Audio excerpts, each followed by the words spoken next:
Go, Yon, San, Ni, Ichi. Konnichiwa!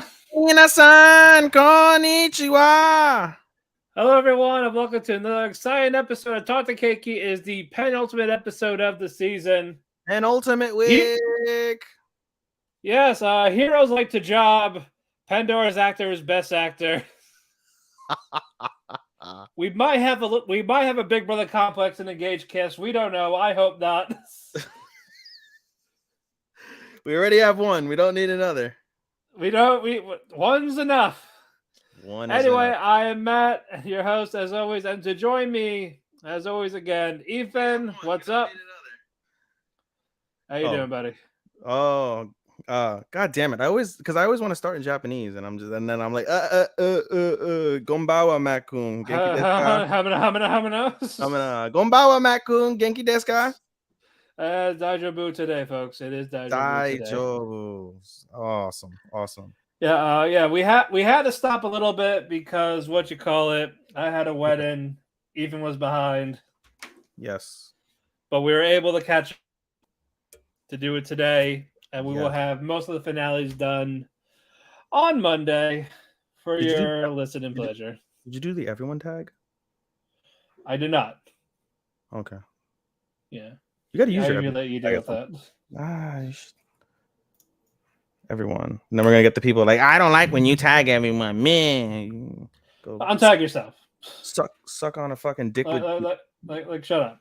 Suck on a dick with dick cheese, motherfucker. I learned what dick cheese was, and that's like so disgusting. It's so like as it is, like if you ever look at like a fucking like uncut penis, like that shit just looks like so fucking disgusting. Let's not talk about that. Oh, I guess I offended my podcast host. Let's not. Let's. My mother. Yeah, bye. Oh my god. We have children listening, damn it. Okay, yes, because all the other shit that we say fucking will offend somebody. But if I talk about but not her uncircumcised dick. Yes, not dick cheese with uncircumcised fucking penises that look disgusting, dude. Oh, good God. Fuck off. Fuck all the way off. Fuck all the way off. Sure. Off, you wanker. Oh, fuck you. All right, we are slap happy today. Oh God. We're gonna get to some news. Let's get to the news, buddy. Let's get to some news. Art director Shichiro Kobayashi passed away at age 89. He had a heart failure. He lived the full life. Yeah, he was the art director for the Lupin the Third movie, Revolutionary Girl, Berserk, Maid Sama. He retired in 2010. But yeah, we want to start with that. Condolences to his friends, family, loved ones. Yes. Like my dad always tells me, because he's 83, and he tells me all the time, once you reach 65, you lived your life. Anything after 65, you're living your bonus years. And I find that to be pretty accurate. Yeah. That sounds just about right. Yeah. All right. Ari Fureta, whatever that is, you're getting a third season. Okay. So congrats to you people that wanted it. Omerito. Damn, went from 3 to 0 views. Everyone just said, fuck this show. Yeah. Yeah, because you talked about dick cheese. Talking about dick cheese and Matt's uncircumcised penis. Exactly.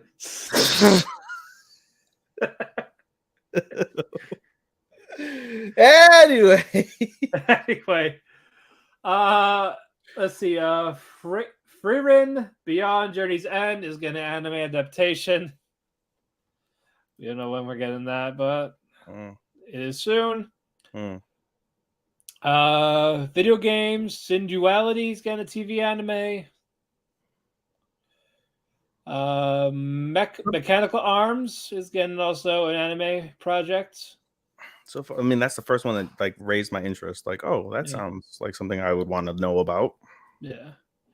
Girlfriend is getting a season 2. Yes. Talked Time for best girl to shine. Yes, and who is that, Matt? That is Shino. Shino-chan. Damn right. With the itty bitty titties. Hey.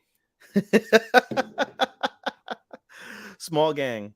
SMOL. No. Yeah. Small shit. It's in the manga. Small shit. Small. SMOL. Like negative A. Itty bitty titties, bro. Itty bitty titty committee. The itty bitty titty committee, bro. Still best girl. Rise of Girlfriend is getting to season 3. Yes. After being announced for the finale. Yes. Which we are going to talk about later. Yes. Let's see. What else? Cute Executive Officer ONA is getting a sequel in spring 23. My Dress Up Darling is getting to season 2. Yes, it is. They got it. There's originally this was not supposed to happen, but since it got so popular, we twisted their arms, folks. We did. So good job. What else? Love Live, Niji Kasaki, High School Idol Club's getting an anime in January. You know, I started that show a while back, and I love the music because obviously, you know, it's an idol anime and music. Right. It's got fantastic music, but I couldn't get into it because, you know, it reminded me so much of like watching some like high school girl drama bullshit, which I despise in real life.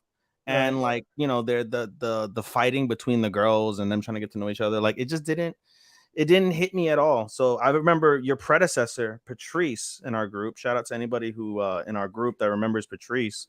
I still talk to him sometimes on Analyst, but Patrice told me, he's like, dude, if it's not for you, then just drop it. And this is the very first show I ever dropped. Was I put it on pause, but I mean, I'm not gonna. You never went back.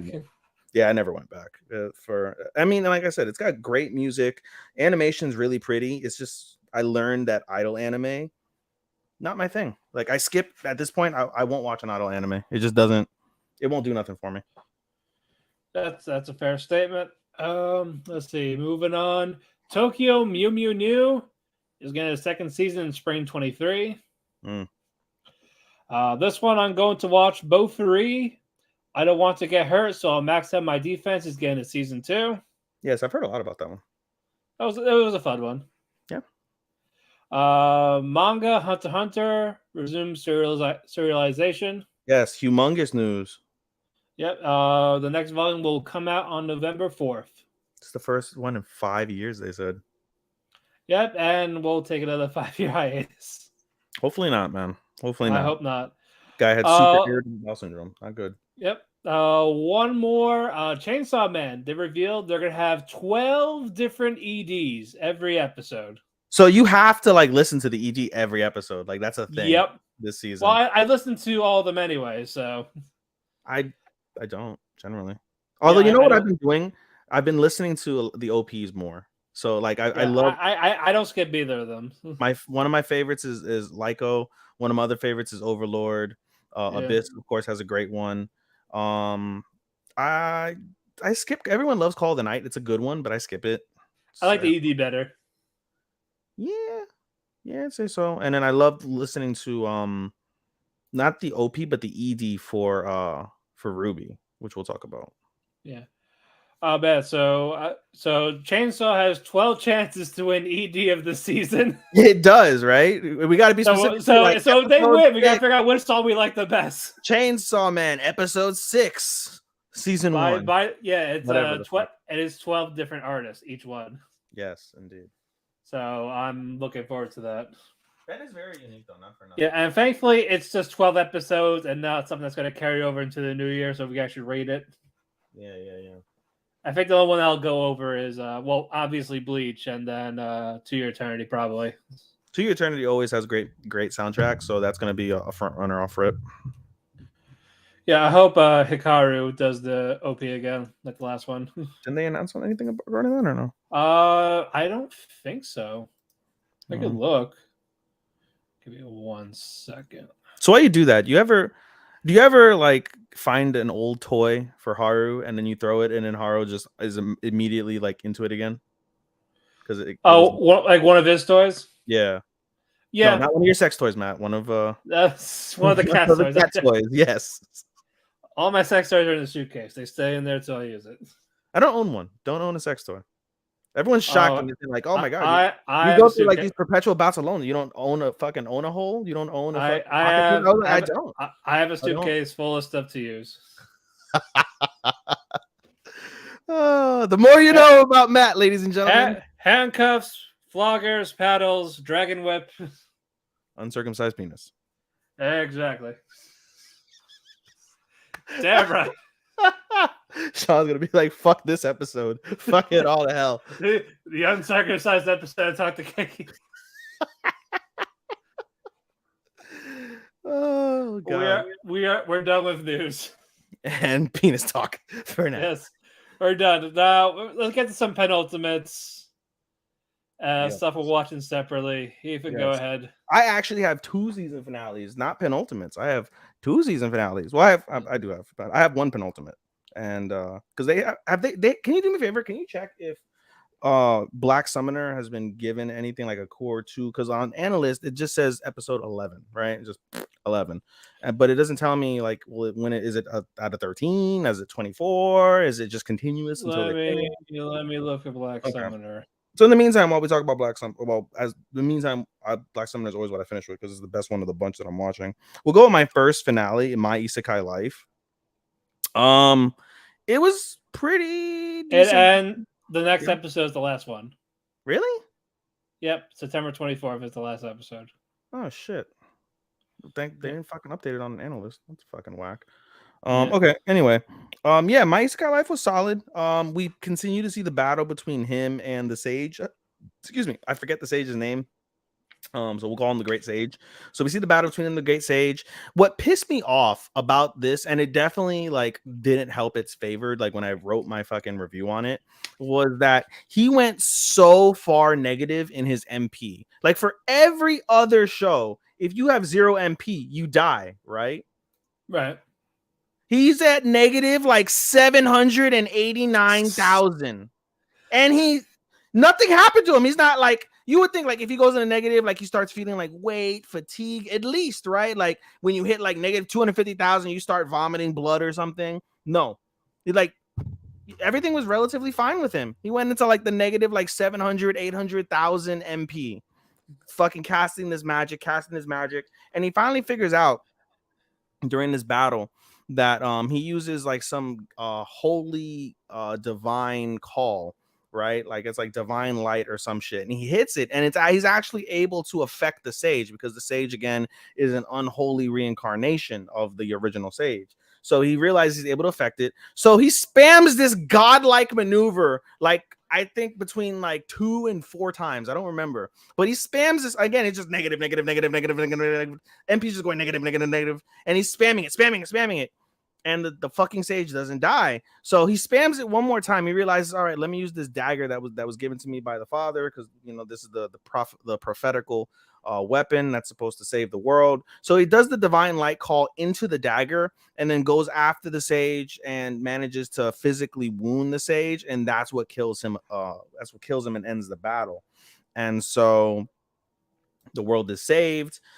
He sends one of his slimes off to like whatever secret base for these people, and even though even though the world is saved, I guess the main plot isn't over, because of the fact that these people still have the shadow people that are out there, and they have this magical I don't know, some sort of bomb or something called like it's like the eraser or the washer or something like that. Basically the cleanser, the cleaner, something like that. And it's basically a giant bomb that's going to destroy the entire world and cleanse it of any souls. And they're going to basically restart, basically trying to create its own big bang within the world. And so he's like, even though I saved the world, I didn't really do much because we still got these people out there. And so the rest of the episode, he just goes on his daily life as a tamer. He manages to kill a pack of like these like lion, like wolf type of like animals that are like supposed to be super duper not OP, but like hard to kill and strong. And so the guy, he brings the carcass over to the nearest guild that he's at, and he's like, hey, I want to take this quest. I managed to complete it already. I stumbled across them and I killed them. And the lady's like, oh, like how you didn't do that alone? She's like, yeah, I did. And she's like, oh my God, all your party died. I'm so sorry. Like she's thinking like, oh, that he basically wants to forget his party existed because they're all dead. And he's like, no, I did it on my own. And she's still confused. So then the guild master for this local guild comes over and looks at the carcass, and it said it was burned to death. There's no physical wounds. This was done with magic. Are you some sort of magical like mage? And he's like, no, I'm just a tamer. And she's like, oh, you're just a tamer. And she's like, don't tell me you're the famous mage tamer Yuji. And then everyone's like, oh my God, I've heard of you. Oh my God, oh my God, oh my God. Everybody like turns around in shock. And the one thing that Yuji didn't want like for the majority of the season, and that he really tried to kayfabe his identity. He really didn't want anybody to really know jack shit about his identity.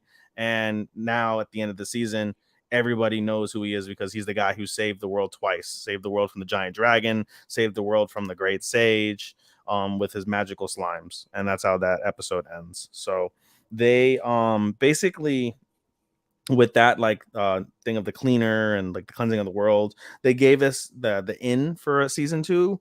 Of course I'd watch it because I didn't hate the series by any means, but it was all right, truth be told. I mean, so yeah, it was fine.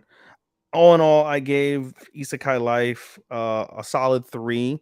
If I were to give it on the point system, I'd say about maybe a 3.25, maybe 3.5. 3.25 seems solid for me, but I gave it a solid 3 out of 5 on Analyst.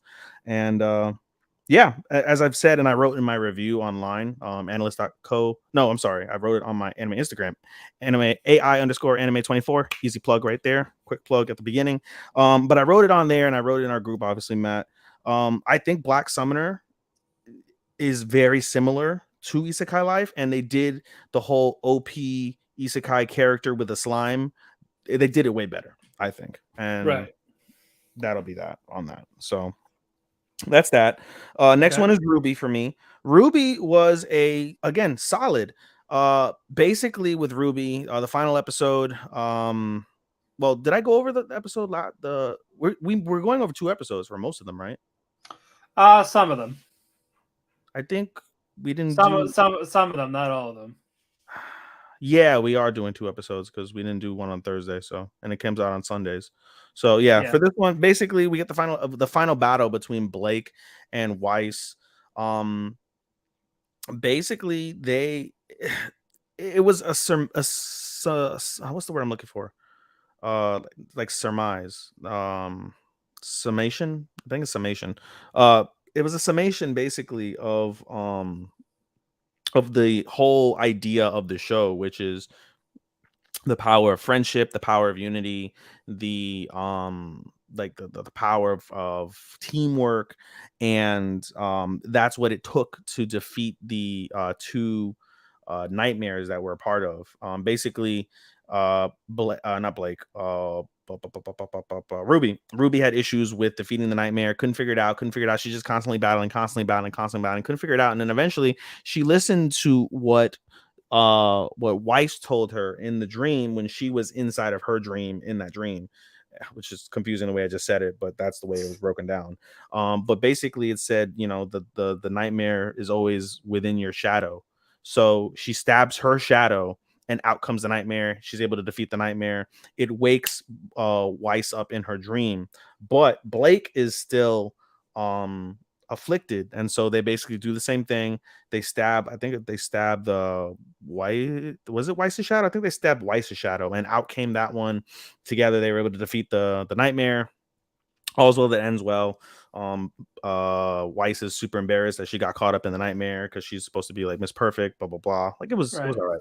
So the final episode, it's a simple episode. It's kind of like life is getting back to normal. This, I guess, happened over a summer break, or I don't know if they fast forwarded to like the end of summer break, but I guess this whole thing happened during a break, more or less. So it just shows again just the how Weiss and Blake want to overcome their challenges. Weiss says that she's not gonna back away from the dark past of her company that she's inheriting eventually, but she wants to work with Blake. She wants to reassure her that she's not like racist toward the Faunus or whatever the case may be. And same thing for Blake. She just wants to, work with Weiss and get to know her more and not judge her as like the daughter of the oppressive company that she's known, for or whatever. So everybody agrees to work together. They all go out, they all eat, and everybody has a good time. The one And caveat, then they fuck. no, they don't fuck. It'd be nice if they did, but no. There was one caveat in the season which opens up. I can't say opens up a different season because this is kind of a semi-canon story from the original Ruby, which is, as everyone says, is pretty god awful. So the caveat is Ruby, the head professor, basically requests Ruby and Blake go to see him. So with Ruby, they just kind of get a summation of how Ruby is, and how she learned to be a leader. Like that's cool, no problem. When Blake goes up there, the professor commends her and then says, "Listen, your idea about the White Fang was too coincidental. Like, is there something you're not telling me?" And because he doesn't know that she was part of the White Fang, because then she would basically be a criminal. But he's letting her, tell her side of the story, and she's like, "No, it was just a pure coincidence. It's just that I just hedged my bets on my guess, and it worked out." Da da da da. And he basically warns her, like, "Hey, we accept all walks of life. Doesn't matter who you are, what background you came from, but before I'm a headmaster, I'm a hunter, and I do what's best. I'll always do what's best to protect the world from anybody that disturbs the peace. So are you sure there's nothing you want to tell me that relates to this?" And she goes, "No." And he's like, "Okay, you're free. No problem. Keep doing good. You're free to go. You're free to go." But there's that hint that he knows. And basically, before they go off to eat and whatever, Blake, what's it called? She confides in Weiss, because Weiss was there, the only person left, waiting for her from her meeting, and they talked or whatever on their way to the food place or whatever. Another thing they saw was John working with Priya on trying to awake his semblance. You didn't finish the series, so we don't know whether he did or didn't. For what? Ruby. Like what part? How far did you get into Ruby? Season 4. Does he awaken his semblance at any given point? What character? The Jean, the blonde guy. Yeah, the Jean. He does awaken it? Yes. Okay. So he's training to basically awaken it. So this is probably somewhere within season 1. I think the way they did it, it's like an offshoot of season 1. I think they're not. Are they going to make any more, or is that it? I don't know. But anyway, the episode ends with them having a food fight, which was actually really well animated. And that's one of the key things that kept me going. Knowing that this was an offshoot of an anime I never saw immediately turned me off, and I would have dropped it, except the music was awesome. The soundtrack was awesome. One of the top soundtracks of the season from any show, I feel. Overall soundtrack, not just the OP and ED, which I thought were really solid as well. Just the overall soundtrack, one of the best. And then the animation, if it wasn't for Call of Night, this to me probably, I guess I kind of spoiled it. It's a top tier animation of the season. It really is. Right. They really did a wonderful job. And for something, when I remember watching the beginning of a couple episodes of the original Ruby to see like, oh, is this something that I would go back and watch? And I thought, fuck no, this animation is garbage. Absolute garbage. And I was like, I would not watch this just purely off of that, and not even the fact that it's in English, right? Because I don't want to watch it in English. But they did improve the animation, but it's still not great. It's not good. It's not good. But I will say that the animation for Ruby Ice Queendom was awesome. It was truly good. The voice actors were fantastic. Again, this was Rooster Teeth's first dive into anime as a whole, because you can't consider what they did animation, despite the fact it's on Crunchyroll. It's not considered anime. It's just American animation. But for their first foray into animation, they did a wonderful job. I gave this a 4. Based off of the action. The story wasn't shit. The action was good. The soundtrack was amazing, and the animation was great. I would say it's one of the sleepers, one of my sleepers of the season. You know, we should add a category for sleeper of the season. That's usually the surprise. I guess. Yeah, that's true. Okay. Whatever. Anyway, though, yeah, I gave it a 4. It's a low end 4. Truth be told, if I could give it like a 3.75, I would have given it 3.75, I think. But I didn't want to give it a 3 because I thought it was better than a 3. Right. So I rounded up to 4, and that's that. It's a forgettable 4, but it's a memorable 3.75 for me. Alrighty. All right, so that's that. That's my finales for the season. We'll go on with our penultimates. We'll start off with Boruto.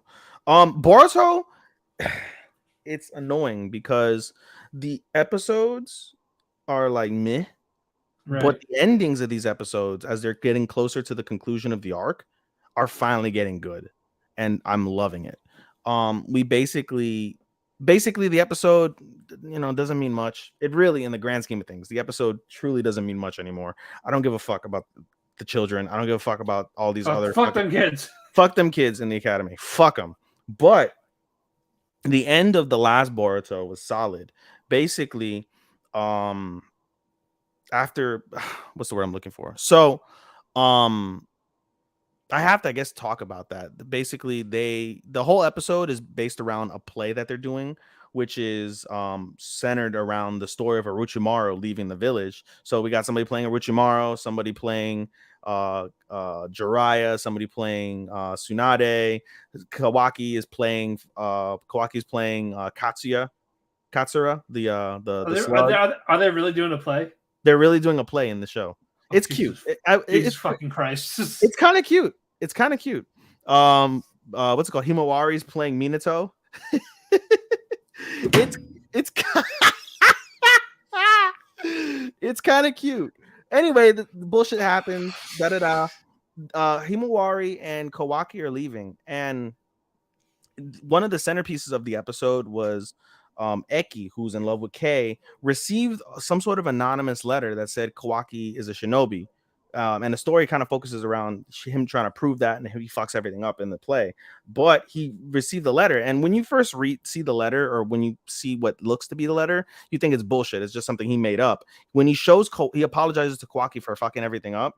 He shows him the letter, and it's done like an old school ransom, where like they cut out the different size like letters, like lowercase I, like squiggly s, like like how you would see like Boruto. Boruto's been mid. It has been. Yeah. It has been mid. This season specifically has been below mid. This season specific. I guess you could say season. This arc in particular has been below mid. Yeah. But they cut it out like an old Riddler, and I was like, oh, that's pretty cool. And you think, oh shit, that's actually legit. And then when he sees that, he's like, how does anybody know that besides Himawari? And now Asuka knows because of what happened in the episode. But Asuka thinks it's because Kawaki is fucking an asshole and he got sent back for remediation, not because he's actually on a mission. But in any case, he's like, oh shit, where's Kei? And Himawari's like, oh, Kei didn't feel good. She's in the infirmary right now resting. And he's like, oh shit. And while they're having this conversation, we see a background, like I guess an evil like minister. They have an evil minister character saying like, hey, we want to push her younger brother to be the heir, not Kei. And the father was going to name Kei the heir. So they're like, we got to kill Kei. So they're like, oh, we figured you'd say that. We sent the assassin over to kill Kei. And so there really is an assassin, which is what happened at the beginning. What basically said at the beginning of the episode, Kawaki's mission is to protect her because there's rumors of an assassin. They're like, they're going to assassinate a 10-year-old. No, there's a legitimate assassin. The assassin is literally in the infirmary about to stab Kei in the neck when Kawaki busts through the door, throws a kunai at him, and he manages to escape after blocking the kunai. But now they've established like there's a legitimate threat towards Kei, and Kawaki's now like on super alert because of that. And so that last little sequence was actually pretty solid. But overall, meh. All right, now we'll get on to my penultimates. Bakumatsu Bad Boys. Decent penultimate, I'd say. Decent penultimate. Basically, Akira, the girl from the group, she basically let slip that she's been seeing a guy for her information, and everyone likes like, oh, so you got a boyfriend? No, I don't have a boyfriend, but they try to play like the Tsunade fucking tsundere thing, like the whole like, oh, like you're not my boyfriend, I don't like you, but there's clearly like a connection there. So they try to play that off.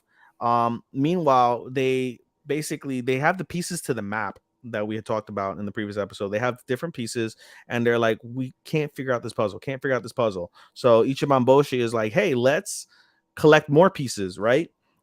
See if we can make anything of it if we get more pieces. So they go out, kill a bunch of mass demons, get more pieces, and they said tossing out the pieces. They had to go ahead. They started out with 2 pieces, so tossing out any duplicates. They have 5 different pieces of the map, and they can't figure it out. And then basically, Akira's boyfriend, now you can say, Katsura, I think his name is Katsura. Katsura shows up and tells them like, oh, you should put them in like a pattern. And they're like, who's he? And he announces himself like, I'm Katsura of the Choshu. And Katsura of the Choshu domain is basically the rivals of the Kyoto domain, like that they're in. And they're like, oh, you're an enemy, we have to kill you. And he's like, no, don't kill me, like I'm on your side. I don't want, any war. I don't want any bullshit like with what my domain is doing. I have nothing to do with them. I'm just Akira's boyfriend. And Akira's like, yes, no, she's not my boyfriend. And that was funny. But in any case, they listen to his advice, and they put it in a pattern, and they basically are able to discern that they're making like I guess some sort of star. They're making a star pattern, like the what's the word? Pentagram. Right. We made a pentagram, and the 5 points of the pentagram are different. What's it called? Different shrines within Kyoto. And so they basically split up into teams. Akira and her boyfriend go one team. Sakura and Ichiban Boshi is another team. And they have 4 teams basically that hit the 4 shrines. They instruct I guess the head of the domain instructs Todo like, hey, you're still injured, but you still need to do something. So go ahead and protect the imperial capital while the Shinsengumi are doing their thing. So they all disperse, and all of them immediately when they get to the shrines, they face attacks. They face the spirit weapons, which I didn't talk about from the previous episode of that, but basically they have these spirit weapons that are like cannons that are like super like duper beams, which is a little bit of a turn off, I can't lie, to the show. Right. Given the fact that it's basically based in like I think 13th century or 14th century. Or it might be actually no, it might be later. It might be like 16th or 17th century, something like that. I think it might be 16th or 17th century that it's based in. But in any case, regardless, old school century Japan, and they have fucking cannons and fucking laser cannons. That turns me off big time. Ever since I seen what's it called, Yasuke, I'm a big stickler for that shit being lame. Right. But in any case, so they have to face the cannons. They get attacked, whatever, and 3 of the teams basically have to face this. Todo, in the meantime, actually no, I forgot to let me back up real quick. At kind of the beginning of the episode, we see Tsukito, and he is thinking about what his brother Ichiban Boshi said about, hey, Rashomaro died in that when he drowned in the previous episode. Like he drowned and Ichiban Boshi saved him. Like Rashomaro's dead. I saved Tsukito. Tsukito, join us. Atone for your sins. Da da da da. Whatever. And it finally like gets to Tsukito, and he breaks his mask and he's crying, and the master of the mass demons, the headmaster or whatever, comes up and said like, is this your path? Yes, my path. Like, I'll never forget what you did for me, but I can't continue on. Da da da da. And he's like, okay, well, I don't chase after people, but you're not leaving. And basically there's some sort of like binding curse in the mask that he broke, and basically they binded him, and now he's basically like a forced slave with like this binded power that accentuates his power. So that was interesting. So meanwhile this is happening, the 3 groups are attacked, and Todo, everyone's escaped the imperial capital except for one particular guy. I forget his name, but when he goes inside of his room, we see it's the headquarters of the mass demons. We found out that the guy that's been inside the capital all along has been the mole, and he's the leader, the true leader of the mass demons. Todo goes to kill him, but there's some sort of like magical barrier around him, can't kill him. And he's like, don't worry, you'll die eventually. But I want you to take a front row seat to watching all your comrades die again. Because basically this guy is the whole reason why the original Shinsengumi died in the first place. And so we see all the people getting attacked. They're hurt, trying to figure out what's next. And then we see Sakuya and and Ichiban Boshi, and they arrive at their point and they see Sukito there, and Saki was like, yo, don't go to Sukito, something's wrong with him. And we basically see Sukito get the same it looks something like a damn it, what is the skeleton that Sasuke uses in Naruto? I forget what it is now. Oh god, It wasn't Amaterasu. no, it wasn't Amaterasu, it was I forgot. son of a bitch, I forget the name of it. Anyway, Susanoo? Thank you. Yes. So he basically summons a Susanoo with this power. Thank you, whoever is watching.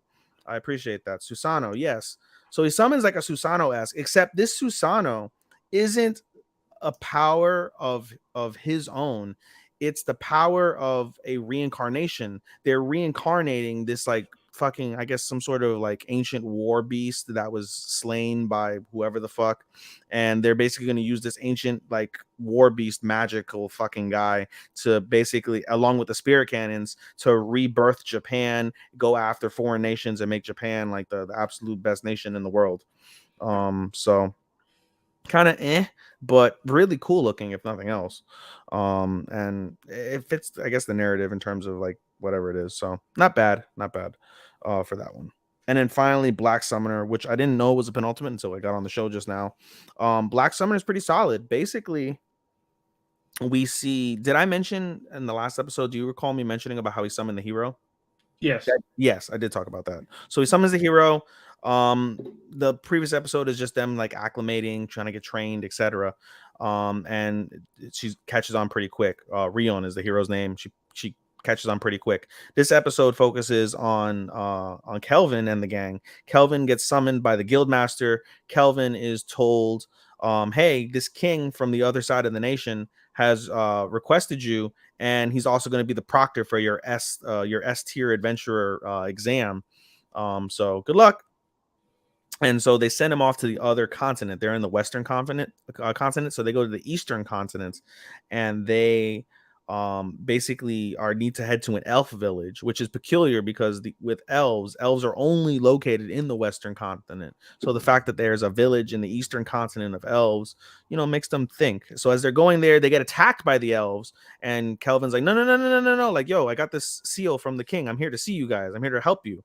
And they're like, oh, sorry, we apologize, And they notice Effiel, who's half elf, and they're like, Lucille. They say the word Lucille, like, Lucille, you're alive. How is that possible? And they're like, huh? So the episode starts, OP happens, whatever. So Kelvin and the gang are inside of the elder. The elder is one who said that, by the way. So they're in the elder's hut, and Kelvin's like, I know we're here to talk about the exam and helping you guys, but before we get there, I want to talk about why you called her Lucille, like what's going on.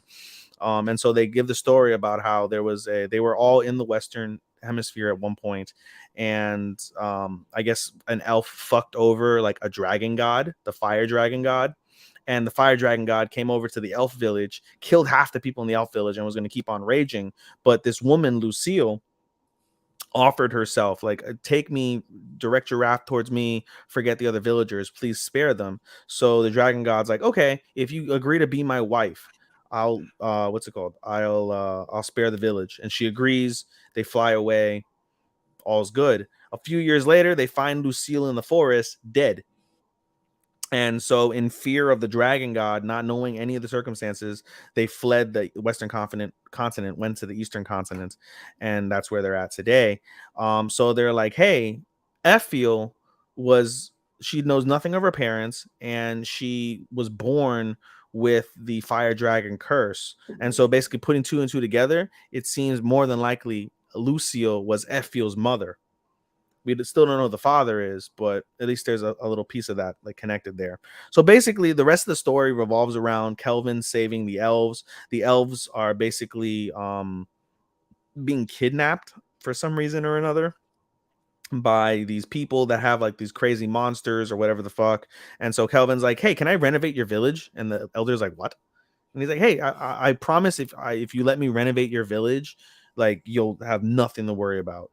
And so he's like, okay, I'll give you permission to do what you need to do to the village. So basically they construct a super duper high watchtower made of fucking adamantite.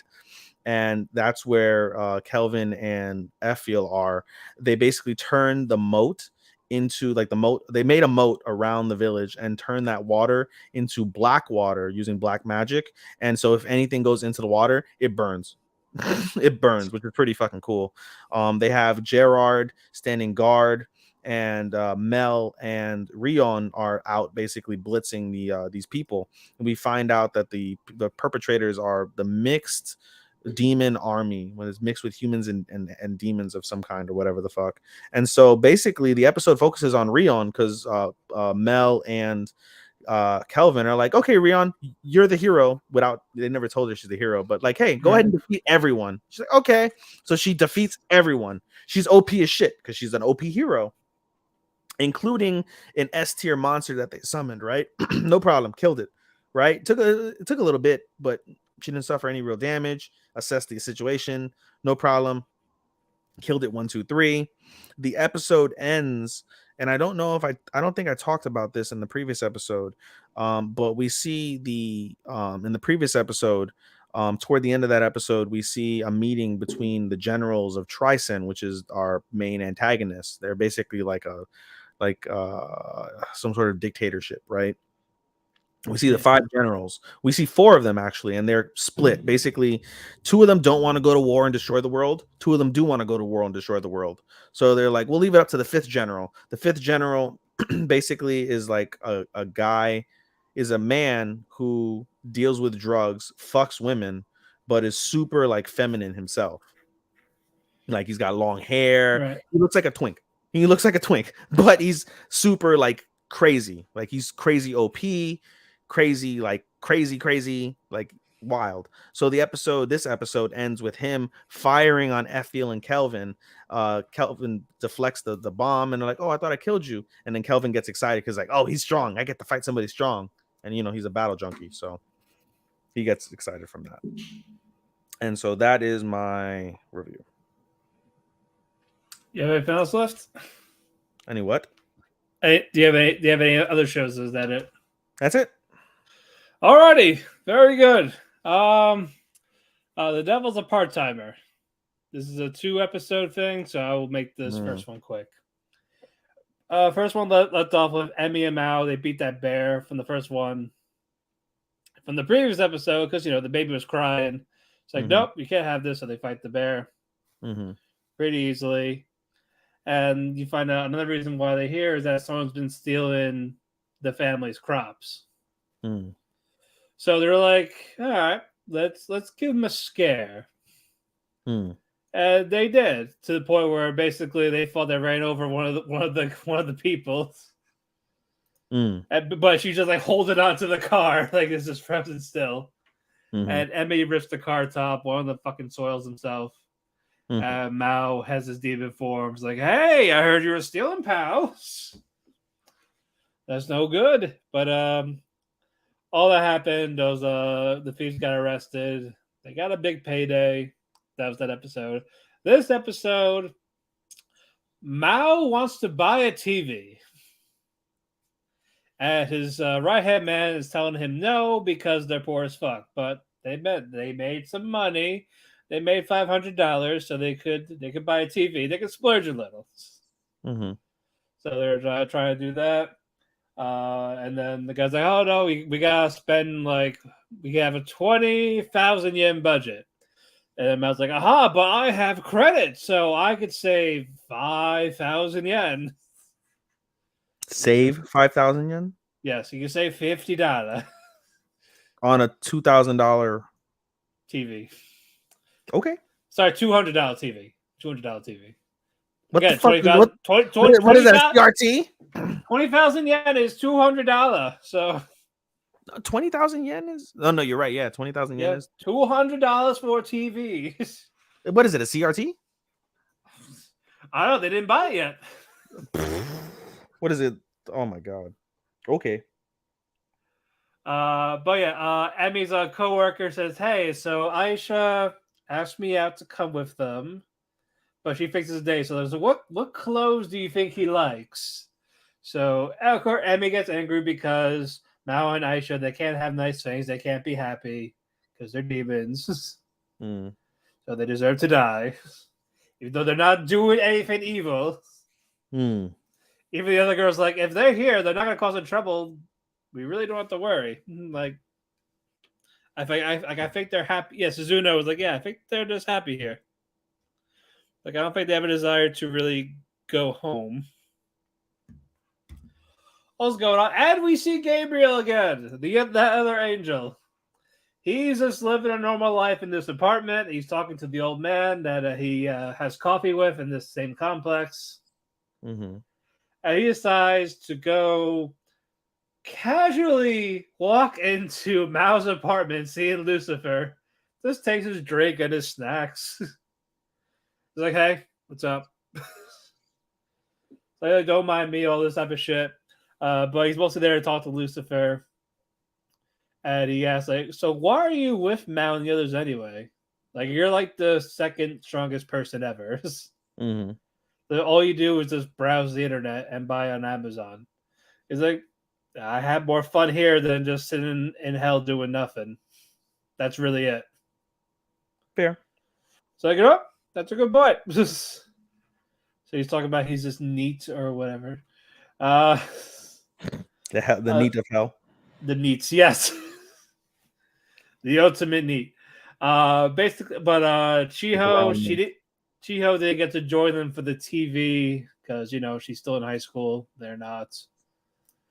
She goes home. She turns the TV on, and there's this like white flash, and then the whole background of her is like black and white. Like, what the fuck's going on? Time's frozen. We don't know, and episode ends. It was okay. This episode though is probably the only one that was close to season 1 in terms of comedy and all that.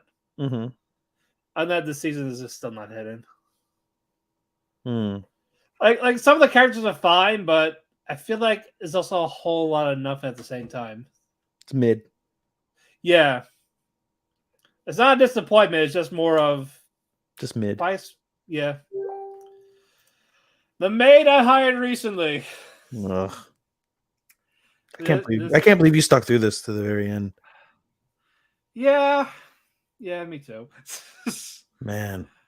But this is a 2-episode thing. I'll make this one quick as possible. Yuri is talking to Tsukasa about his feelings for Lilith, and then Tsukasa's like, forbidden romance.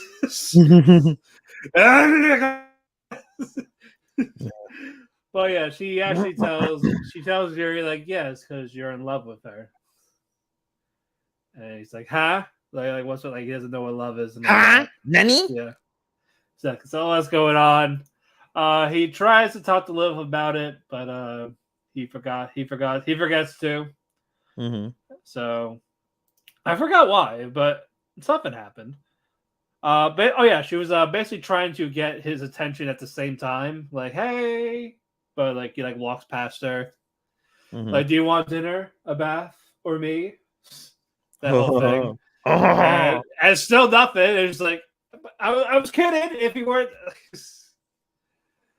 But basically, it was just more that him trying to figure out his feelings. And then we get to the next episode, Lilith's day off. Yeah, she actually gets a day off. And before that, though, Yuri has a dream. He sees a young girl that looks like Lilith, but it's Lilith younger. So basically, he knew her when he was younger and when she was younger, but she wasn't a maid. I guess she was a kid at the time that the parents took in. So he knew her. But he forgot, but all of a sudden it came to realization when he had a dream about her. So this is like a sister complex. They're not adopted. They're not adopted. I guess basically the parents thought she was a stray, so basically take her in for a bit, type of thing. Yeah, you only see her that small little instance. So of course he gets suspicious of that. But what'd you call it? Fujisaki and Lilith, they're talking back and forth. She's talking about how Fujisaki was talking about how Lilith changed after basically being Yuri's maid, all that jazz. Mm-hmm. And then Fujisaka's like, I think you should tell him about how, like, who you are, type of thing. Mm-hmm. And Jisoo says, yeah, I'll think about it, ordeal. And then we go, they find out Yuri was basically following her the whole time. What don't you want to tell me? What aren't you telling me? And then brings up like I knew you from younger, like I got those memories, type of thing, like I remember now. Mm-hmm. And then she's speechless a bit about it. And she wanted to bring it up the whole time, but she didn't want to like force it or rush it. Like she wanted him to figure it out on his own. That was the first half of it. Then the second half, we're in school. You see the kids together. It's like, so what you doing, Liv? I go, we were in bed together. It's like, I got that point where she just fainted, nosebleed. Alligator. Blood jizz. Pretty much. Yeah, and basically it's like, yeah, again, you go tell her. So he runs home from school. He tells Liv he loves her. I'm like, did I miss a page? We're not at the finale, and he's already confessing the love. Aww. He skipped ahead. And this redhead chick's like, oh, sorry, Natsume. He's like, oh, I found you, Liv. What are you doing here? I sent you a letter saying to go home, but you didn't. So I'm here to pick you up. So that was where that cliffhanger ended. But basically, yeah, it was more of he was suspicious of her because he didn't know her and he wants to know her, and Yuri confesses love to her. Sounds lame. Anyway. Yeah, pretty much. Pretty much. I'm already committed. So fuck it. I feel like I found your disappointment. No, it's still Teppan because it's still the only one I dropped. I didn't feel like I didn't put Teppan as my disappointment because I feel like we didn't give it enough of a chance. No, I really want an assassination attempt episode, but you know, I mean, we can go back and see it if we want, but still. Is it out? I think it is. Didn't we say it was coming out? I think we did. I don't remember. Yeah, we had that discussion that it was coming out at some point. All right, moving on. Isekai Oji-san. Man, this uncle is just fucking cheap. He's worthless.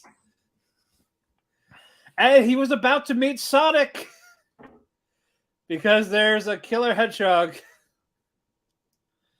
at the thing. So he was about happy to meet him and all this. But no, it's just a regular hedgehog. It's not Sonic. So he got disappointed. So he didn't want to kill the hedgehog because these are free adventurers that were basically bullying him when he got there.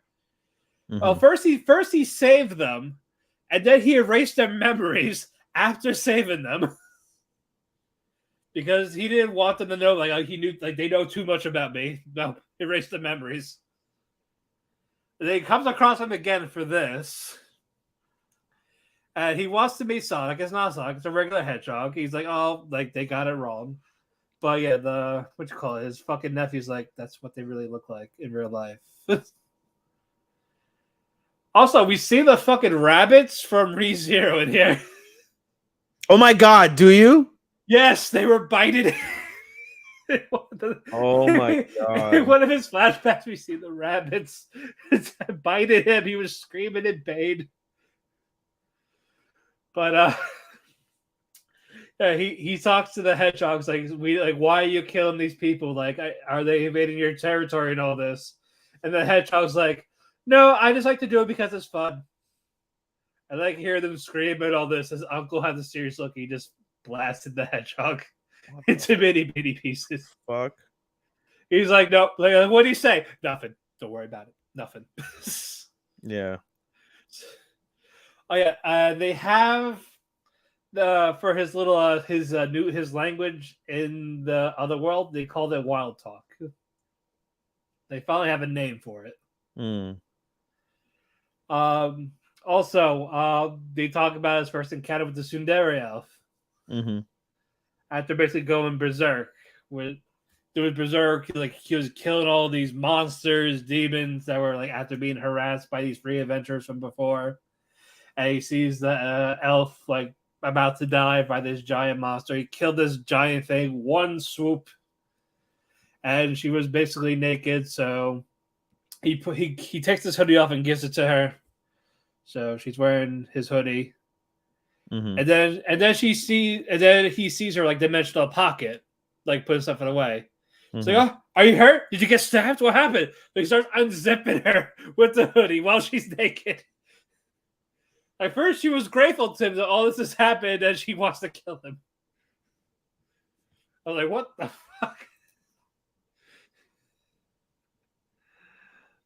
But this is fun. I hate that the waits 2 months for the rest. So this got disqualified from your shit, right? Yeah. I'll still put it in like in their genre, whatever it is. But when it comes to the countdown list, it's off. It's off. I'm like, damn it, because it would have been on there. All right, Shadow's House. Fuck. Yeah, you said that this was a wild one. Yeah, this is a wild penultimate. What you call it? Kate got Mary Rose and Rosemary tied up after tricking them because what you call it? Kate and John swapped outfits with Emilico and Sean as like a decoy type thing, and then they were able to catch up and all this. And then we get backstory on Mary Rose and what's the other shadow? Barbara, when they were younger, when they were in the children's wing. And of course, Christopher. Like we're learning about Christopher too as we're going along. And Barbara looked up to Christopher and Mary Rose, and then basically, they're all talking all this, and Christopher, we were trying to figure out what happened to him because he suddenly vanished a bit, and then you see his doll telling Mary Rose that Christopher killed himself. Because he found out what they do with the adulthood when you basically have the shadow merge with the doll. He didn't want that, so he killed himself. That's dark. I was like, holy shit! Like, so what happens to that? What happens to his doll? Like, fuck. Left him by its lonesome. He's practically useless. And then Mary Rose, widowed doll. What? A widowed doll. Basically. Yeah, and then Barbara was like trying to talk to Mary Rose and all this, and they were basically avoiding them because they made a promise to each other that like, let's grow up together, let's be grown ups together. And when Mary Rose was being sent to Edward, she said to Barbara, "I'm sorry, I couldn't fulfill our promise."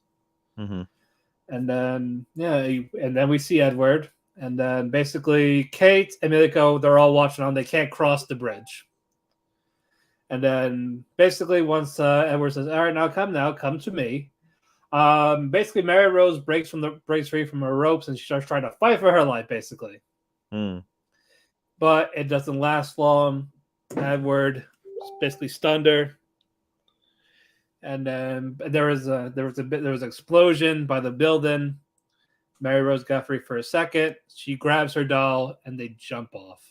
They jump off the bridge. So they become one, exactly, but they become one in death and not in that merging thing. And it's like, holy shit. Edward tried to stop her. Kate tried to, nope, too late. And that was where that ended for that penultimate. I was like, wow. That seems wild. Yeah, it was wild. So I wonder what they're going to do next. Now what? Yeah, basically that one. We got one episode left for that one. So you don't see this having a season 3? Like this is No, it'll have a season 3. Oh, will it? Yeah, I'm trying to figure out how they're gonna tie up whatever's left. Like how they're gonna end this season. So always one that ranks high for you. Like what? I know.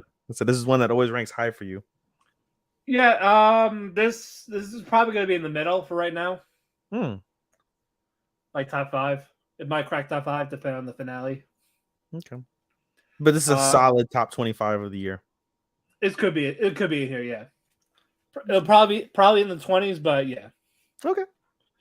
All right. I love the anticipation that we build for this. I'm just like, oh, just have to think. Yeah. Classroom of the Elite. Of the season. Oh God. Fucking waterboarding. Nothing wrong with it. Jesus Christ, ruined. Yeah, this is gonna basically be 2 episodes because I didn't talk about it in the previous one. But Ayana Koji, he cut ties with Karuizawa, so she's basically lost to herself. But he still talks to everyone normally. Ryugen, he confronts Rokusuke, basically this big muscular white blonde hair guy in Class D. So Makabe, Makabe of Classroom of the Elite, basically, but he's just handsome. But okay, we found Matt's man crush on the show. Yeah, but no, he confronts him. And he thinks this guy's the mastermind because he doesn't help out his classmates, doesn't do anything. It's like, no, like, dude, like, I don't fucking care. That's why I don't do anything.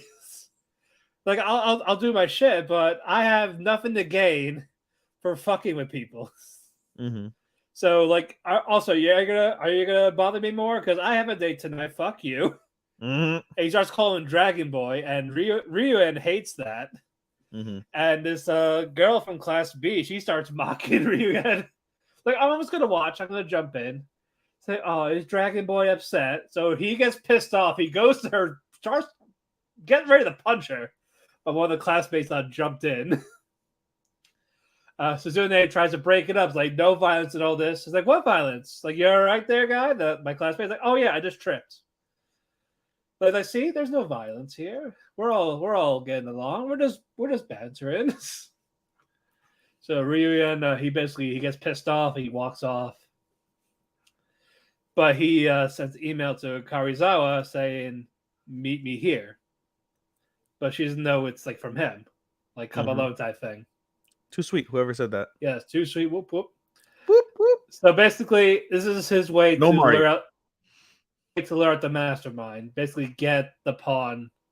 See if he gives a shit about her. So he goes. So she goes there. She goes inside. He starts to confront her. All this, and then one of his classmates starts pouring cold water on her. And again, it's freezing cold outside. So she's already shivering. All this is going on, and he's like, "I was like, where's who's the mastermind? Who is it?" And she's not saying. She doesn't know. I don't know what you're talking about. So one of the classmates puts his shirt over her face and just starts waterboarding her right there. And then he leaves the school building, but he gets invited to go on karaoke. So he's not going to save her. It's like, hey, we're going karaoke. Want to join us? Like, okay. It's unrelated to the incident that they're going karaoke. It just happens to be a coincidence. No. Like, they're all just like hanging out, classmates. They passed the test. They want to celebrate. So Class C doesn't know anything. It's Class C that's basically torturing this girl. He's like, I know it's you. And it's the bullied girl, right? What? Is this the bullied girl that constantly gets bullied? That's getting waterboarded? Yeah. Oh my God. I was going to say, this poor chick. I feel like it's going to end in her like school shooting or her suiciding. It has to, right? And he's just like, I heard the people that get bullied, they're more durable to this type of punishment. So let's see. So let's test that. He's like, I know it's you that knows who he is because you got set up because my classmates that were bullying you there. How do you think they got there? He sent them there. So all this, say he abandoned you and all this shit. And he's like, and Deb sounds like saying he's gonna break her. And then we go next. What did he gain from that? He's like, this will all go away if you just. And then he kicks her. Like, he's beating the shit out of her. What is there to gain from this? Like, I feel like there's nothing to gain from just bullying this poor fucking girl unless she's gonna be a school. He just wants the guy to reveal himself.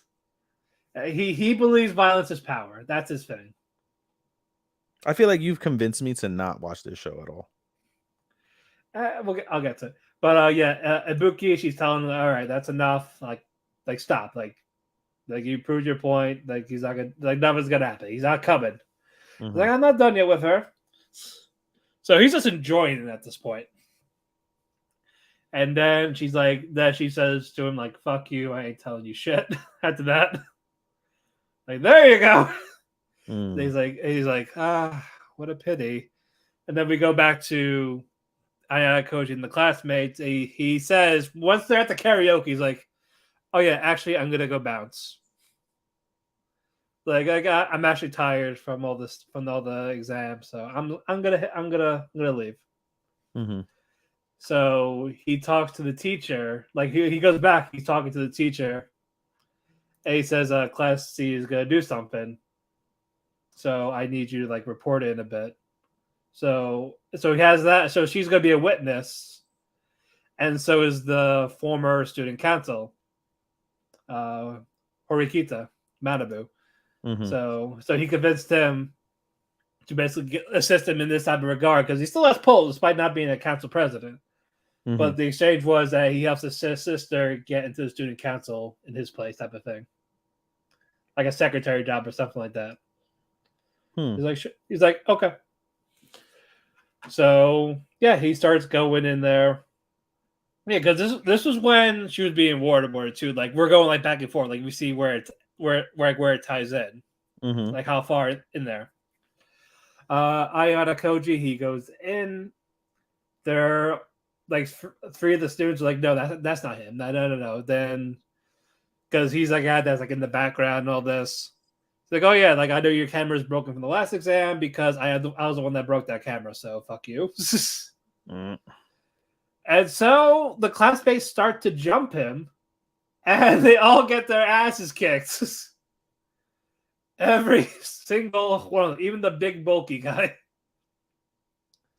So because he's skilled, they're not, because all that training in the white room. So knocks him out, even knocks the girl out from Class C. So it's him and Ryuyen. So yeah, he starts to go. He actually almost gets a hit on him, and I was like, huh. And then yeah, he knocks him down a bit. And Ryuyen is trying to get him to, like, emote about this type of thing. Like, don't you care about, like, anything type of thing? No, he doesn't know. Like, he knocks Ryuyen down, and in this blank expression, he's just punching him. It's like, why should I feel for me beating the shit out of you? Like, what joy do I get? He just like punching him, like, face first. Like, he's getting all, like, black eyes, face bruised. And he's just this blank expression on his face. And Ryuyen is finally knocked out. And then he goes to Karizawa. He starts to check up. He's actually caring about her. Like, are you okay and all this? So I said, I told you that I would take care of you if someone were to bully you. And someone was. It's like, despite saying I was not thugging, like, that hasn't changed. So she starts crying and hugging him. And that was where that episode ended for now. And yeah, we got one more left. I just took it off my list. I'm just like, the way you describe it, I'm just like, I don't think I would particularly find any sort of enjoyment in watching this. It's just more of, is this one of those you got to pay attention? Mostly with what Ayana Koji does. I feel like I pay attention more to the subtitles than I would the anime. So why do I want to? Yeah, pretty much. Yeah. Here, buddy. Anyway, say hi. Say hi, buddy. Ow! Yeah. Your claw, fucking bastard. This fucking cat that I've been through so much shit with because of this fucking owner. Are you officially keeping it? I don't know. I don't fucking know. All right, one more. Summertime rendering. However, of course, I got to talk about 2 episodes in this one. But yeah, Ushio is back. She's better than ever. She has her power. She has her memory. She has all that shit. Shide's trying to kill them. Basically fails to do so. But Shinpei, Shide sees Shinpei holding the gun. So, and basically he's going to kill himself to go basically have, since he has Ushio kill himself, they go back to where they were, and they have her back. So this is this is like last chance. That's it. This is the final time they can kill themselves and go back. Yes. Mm. So yeah, so he threw off Shide and Hain from that. Shoots himself. Ushio's with him. They're all there. They found Hain's body, original body. So basically, kill her. It's done. It's over with. Mm-hmm. So they find out they can't be. You know how they track him with the mark on his arm. Mm-hmm. It turns out if they're in one of those big shadow babies, they can't track that. So that's like a decoy type thing. Mm-hmm. So they go into this to go swim to the island. Eventually, Hain and Shide figure it out, of course. They get there. They get there first. They're about to close the gates, but Shide's head popped out. So Nezu, of course, sacrificed himself to hold them off with a shotgun. That happens. We don't see him dead, but it's pretty sure he died. Mm. So I was like, oh.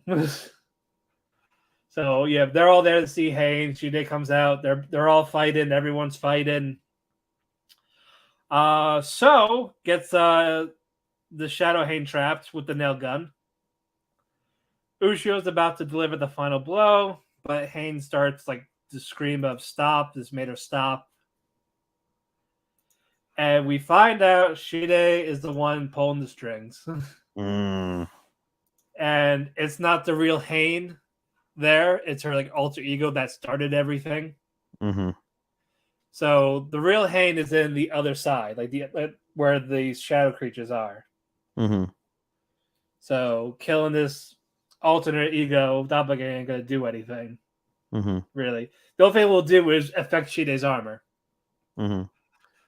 So yeah, so now Shide basically is like crushing her head, like I don't need you anymore, type of thing. But I'm gonna keep your body just so I can keep this armor. Mm-hmm. And then he actually summons his gates to bring them into the shadow world. Mm-hmm. So he goes in. Ushio and Shinpei, they're about in between. They're saying, Ushio's saying, if you go, you'll die. Like, I don't want you to do that. I'll go by myself. Mm-hmm. But Shinpei's like, I'm with you to the end. We're doing this. He said to Ushio, I love you. So they both go in together. So leaving Tokiko, Shadow Mio, they're left behind. So we're seeing this actual shadow world. Mm. And Shinpei cannot loop there. Mm. So if he's dead, he's dead. Mm-hmm. He lured him there. Mm. So this is where this final battle is essentially going to be. Shinpei, he can't fight Ushio, but he is talking to Renosuke, Hizuru's little brother that's basically in him. Like a transfer to him. So they start getting along and all this. And then he finally sees Ushio in the crowd with the other shadows. And then you see the actual Hain, the real Hain, the one that was friends with the sister and all that. Mm-hmm. And yeah, and she said she was going to help them fight Shide. Mm-hmm. And so fucking the planes. Shide has all these Hindenburg-type planes with missiles. He's going all out with like trying to bomb everyone. Mm-hmm. His goal in this is basically end everything. It wasn't the Shadow Creatures to go home. It was basically end everything. Humanity, like basically pitch black darkness. That's what he wants. No one else could live, basically. Mm-hmm. But he's shooting all these bombs. It's not working. Ushio's trying to fend it off. It's not fully working well. Also, she has the other eye. Like Shinpei has the right eye. Mm-hmm. She has the other eye, which predicts 2 seconds. So they're using those together. But Ushio starts fighting Shide up in the sky. She can regenerate a lot quicker in the shadow world because she is a shadow. It is 4 shadows. Mm-hmm. So she can't die as easily there.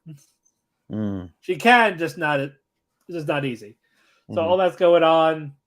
Shide wants basically that other eye because that will grant him his wish of ending everything. Mhm. So she holds that eye, and he makes most of her body disintegrate. The eye's there, but Ushio comes back, cuts him a bit, grabs his eye, puts it back in, and cliffhanger. The penultimate is next week. What is Well, it with this week. eyes? You know, something about anime eyes is like, oh, like, you know how an eye in reality is, right? You have your eye, you Yeah. have the stem. In anime, fucking, you just take out eyes, put them eyes. They're like, fucking, you can screw eyes in. Ah, I want your eye. I'll trade you your eye for my eye. Okay. Fucking eyes, man. I just hope that one day it'll be on fucking HBO. Or not HBO, what the fuck am I saying? Disney. I hope so. I really hope so. Yeah. Anyway, that's it for me. All right. Got the cat relaxing over here with me. All right. We did ours and news in 1:15. It's not bad. Alrighty. Should we get to our only finale together? Yes, this week. Rent a Girlfriend. Solid ending. Solid season. For what it's worth. We still got to talk about the second episode before. Oh yeah, we gotta talk about We the other didn't. episode. Hey, We'll make it quick. It's basically Sumi wants Kazuya for another practice date. I love that episode, by the way. That penultimate episode was fucking great. Yeah. But yeah, basically that's what it is. Chizuru tells him, "Oh yeah, Sumi wants to do the practice date with you. Are you free?" They're like, "Yeah, I'm free." Even though he doesn't know it's for his birthday. It was a real date. Sweet. It was a real date. I thought it was sweet though. It was. It was very sweet. I love Sumi. We must protect Sumi. Yes, exactly. But Sumi's there. She's also wearing a schoolgirl uniform. Yeah. And then Kazuya's like, "You saw me, didn't you?" I was like, mm-hmm. It's like, ah! But yeah, she's like, yeah, like be there by this time. Basically she took it to the aquarium. She knows he loves fish, aquatic life. Mm-hmm. So she gets to see him geeking out about that. I thought that was nice. She's so like perfect for him, or just I love Sumi. I did too. Sumi. She's nice. I love Sumi. Ruka Gurami, love Sumi. Yeah. Fuck mommy. Yeah, fuck her. Chizuru, I like her, but I don't like her cold demeanor. She's okay.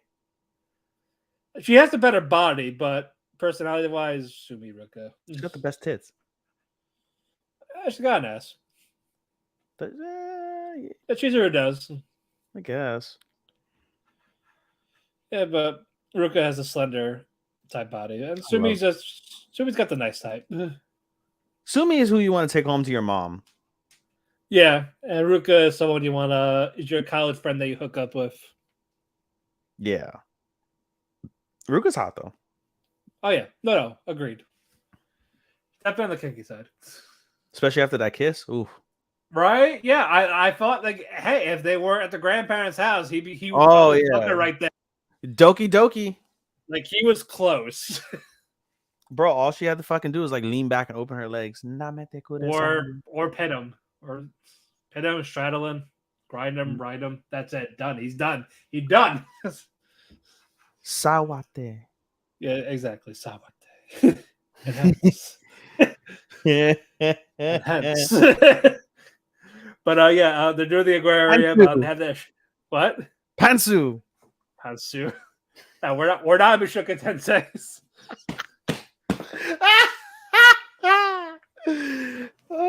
Grooming your own child, maid. We're not lowly. We're not lowly. 100-inch dick. But anyway, got him.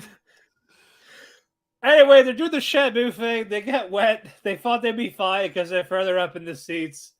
Turns out they were wrong. All that happens, they eventually dry up. They go to the second part of the date at night. They're like at this couples area.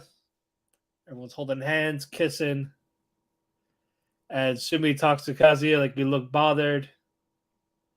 And he's like, "Oh, I'm fine. Don't worry about it." And she just grips his hand, saying, "Tell me." That was so good. And and Kazuya tells her everything. And Sumi starts crying. Mm-hmm. I'm like, "Oh." And she saying that she's there for her and all that, there for him and all that. It was amazing. And of course, they cut out they start the crying with birthday gift. Yes. What was the gift again? A hat. It was a hat. Yes, he got a hat. It was adorable. Boshi. And Sumi was happy. Natsuno Boshi. Yes. And now the finale. Yes. Chizuru is basically Chizuru backstory. Yes. And we finally get to know a little bit more about her. Mm-hmm. Of course, she's a brat. She hates men. Yep. Fuck men. Yep. Niggas ain't shit. But Grandpa, he's like, he wants to support her and all this, especially since, she has no parents. Mm-hmm. She's like, "Oh, let me out of, I'll help you." But she comes across old tapes of her grandma. She was an actress. Mm-hmm. And then she brings it up to the grandma, and they actually watch those movies together.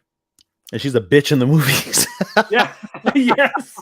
Right? Yeah. And all that happens, and what would you call it? And she says that she wants to be an actress. So of course, the grandfather is like full on support. Yeah, you go. You got this. You can make your. The grandpa I thought was a little annoying, but he was like, he's a cool character. He was a cool character. I liked him. Yeah. And then the grandma tells him the reality is it's really hard to be an actress, or not everyone gets the gig, or everyone still years later is still a struggling actor. Mm-hmm. Mm-hmm. And she says I want you to go to college at least, that way you have a backup. Mm-hmm. And she understood. Mm-hmm. And what happens next, Ethan? What the fuck did happen next after the college? Truck Coon. Oh yeah, Truck Coon. But he didn't get isekai. No. Well, he might have, and we just don't know. No, he might be the uncle. He might be Uncle G-san. he's the OG son. Oh my god. They just have to wait 17 years. It's okay. No, but yeah, he got Truck Cooned. Yeah. We know he died, guy. We know he did. It's Sean. Sean picked a great time to start watching us as we did our Rent a Girlfriend. Yeah, he did. But no, he got what you call it? A guy was texting the truck who was texting to drive in. Yep. Hits his car. Yep. He's basically a vegetable, life support. Yeah. And Chizuru realized she gets the call. Mm-hmm. And they're not saying it's not looking good. Mm-hmm. Chizuru remembers what the grandfather talked about, going to all these shrines, do the prayers at the shrines. Yeah, 100 prayers at 100 shrines. Or 100, no, yeah, 100 prayers at the shrine. Something like that. Yep, and so she basically ran out saying, "He'll be fine, I'll be right back." Starts doing this, takes a couple of hours. Yep. She comes back. Yep. She talks to the grandpa, like, "It's okay, I did it, you're going to be fine." And he does get up, he's awake for a bit. He's awake enough to so he was unconscious at the time, and then Chizuru gives a very heartfelt, emotional reality, just kind of said, "You're gonna be fine, you're gonna be fine, you're gonna be fine, you're gonna be fine." And then said, "You promised you were gonna watch me, you promised you were gonna watch me." And then the grandfather, who was unconscious, wakes up briefly and says, in essence, your dream, was it dreams or wishes? Dreams will come true if you just pray, something like that, and then dies. And everyone is super upset. Chizuru's broken down from it. Yep. And then we flash forward to present day, where she's talking to him in front of the shrine, and she's breaking down again. Basically saying you basically lied to me. Why are you gonna lie to me? Why did you lie to me? You knew I couldn't do this. Why am I going through all this? And then the doorbell rang. Yep. And it's Kazuya. Kazuya desu. And he's panting, out of breath. I did You got a thing? Took me a while after I jerked off. See your picture. I need content. I need blood. Some of it got in the fish tank. I had to clean it before I came over here. It was a cum baby. But I was like, basically, you could be in a movie. You could do this. It's a project. We just gotta write it. We gotta set up, and you could be in it. You can do this for your grandma. I'll help you. And then she's like, I don't know. All this. Then she eventually thinks about it, and she says, "Can you really make this happen?" He's like, "Yes, I can do it." And now she says, "Okay." So credits are rolling. They're both working on the thing. Yes. Ruka tries to talk to Kazuya. She gets the cold shoulder. That's how the episode ends. Basically, we see every girl like kind of in their own moment. Sumi's doing her own thing. Mommy's still stalking because she's a fucking psycho. Yep. And Chizuru, for her part, she really, at the end of the day, she really sat down. She's in the shower thinking about the whole thing that happened. And she's like, I wonder what, she gets embarrassed, but she realizes there's something that she's like, I wonder what kind of face I was making to Kazuya. And I like that, because there's a little bit of a sexual aspect to that, because you see that a lot in hentai, like, such a lewd face or such a like face, embarrassing face. Faces are really, really it when it comes to Japanese women mostly. So, the fact that she's like, I wonder what kind of face, like, it really shows that she's really kind of in tune with the reality of her emotions, that they are swayed by what's going on and stuff. And yeah. So what do you give it final grade? I gave it a 3 on Analyst. It's better than the season 1. I give it a 3.5. I gave it 3.5. I'll give it a 3.5. But it's a 3 on. But yeah, it a lot of it is still cringe, but also the last few episodes were able to save it. Mm-hmm. It's not gonna be in my top 10, but it'll never be in my fucking. Meanwhile, this motherfucker's like, it's a top 5 anime, no questions asked. This fucking stupid motherfucker. He's in the chat room, pal. Yeah, I'm telling it to his face. You're a stupid motherfucker for thinking Brent a Girlfriend is a top 5 anime of the season. Should go fucking jump off a cliff. Oh, come on now. Go jump off a cliff and go pretend to land in Mizuhara's boobs. Oh, they don't. That's right. It's not real. Ow. Anyway, penultimate. What do you call it? Harem Labyrinth. No sex. No sex. It's for the first episode of like 6 episodes or some shit. There's no sex. Oh man, you're losing me for ecchi of the season. I want another blowjob. Hey, for real? I love the uncut blowjob scene. Was fucking phenomenal. Right? That was the best fucking sex scene I think of the entire season. Was the uncut blowjob scene. Especially afterwards. I was like, I kind of want to give it ecchi season just for the sex scenes. Oh, this is ecchi. This is ecchi of the season, easily. Like fuck. Like it's because it's exactly what you want. Ecchi shit. It is literally ecchi. Yeah. Like we said, it's ecchi of the season, but it's not the best ecchi. If that makes sense. The best story is still Vermeil. It still is, which we didn't see at the season finale as we record. But we will talk about the penultimate in a bit. Yes, indeed. After this. But basically, Roxanne and Michio, they're talking about buying another slave. But before that, though, before that, he talks about he wants to go back to the village to talk to Alan about writing a will. Mm-hmm. Basically, wants Roxanne to be a free individual instead of just killing herself once her master's dead. Mm-hmm. And she says, "No, you don't have to worry about that. I got you no matter what. Like, what if I get sick? Then I'll cure you." Basically, she tried to find any excuse to go, "No, I will protect you. Don't do shit." Must protect Michio. Yes, but he's like, "All right, fine, but I'm still going there because we need to buy another party member." And she actually agrees because, again, once we go higher levels, there's going to be more people that are going to need more. Yeah, they said starting from level 8, there's 4 monsters that appear. And they can't do it with just themselves. Correct. So, and they talk about they need a blacksmith, basically.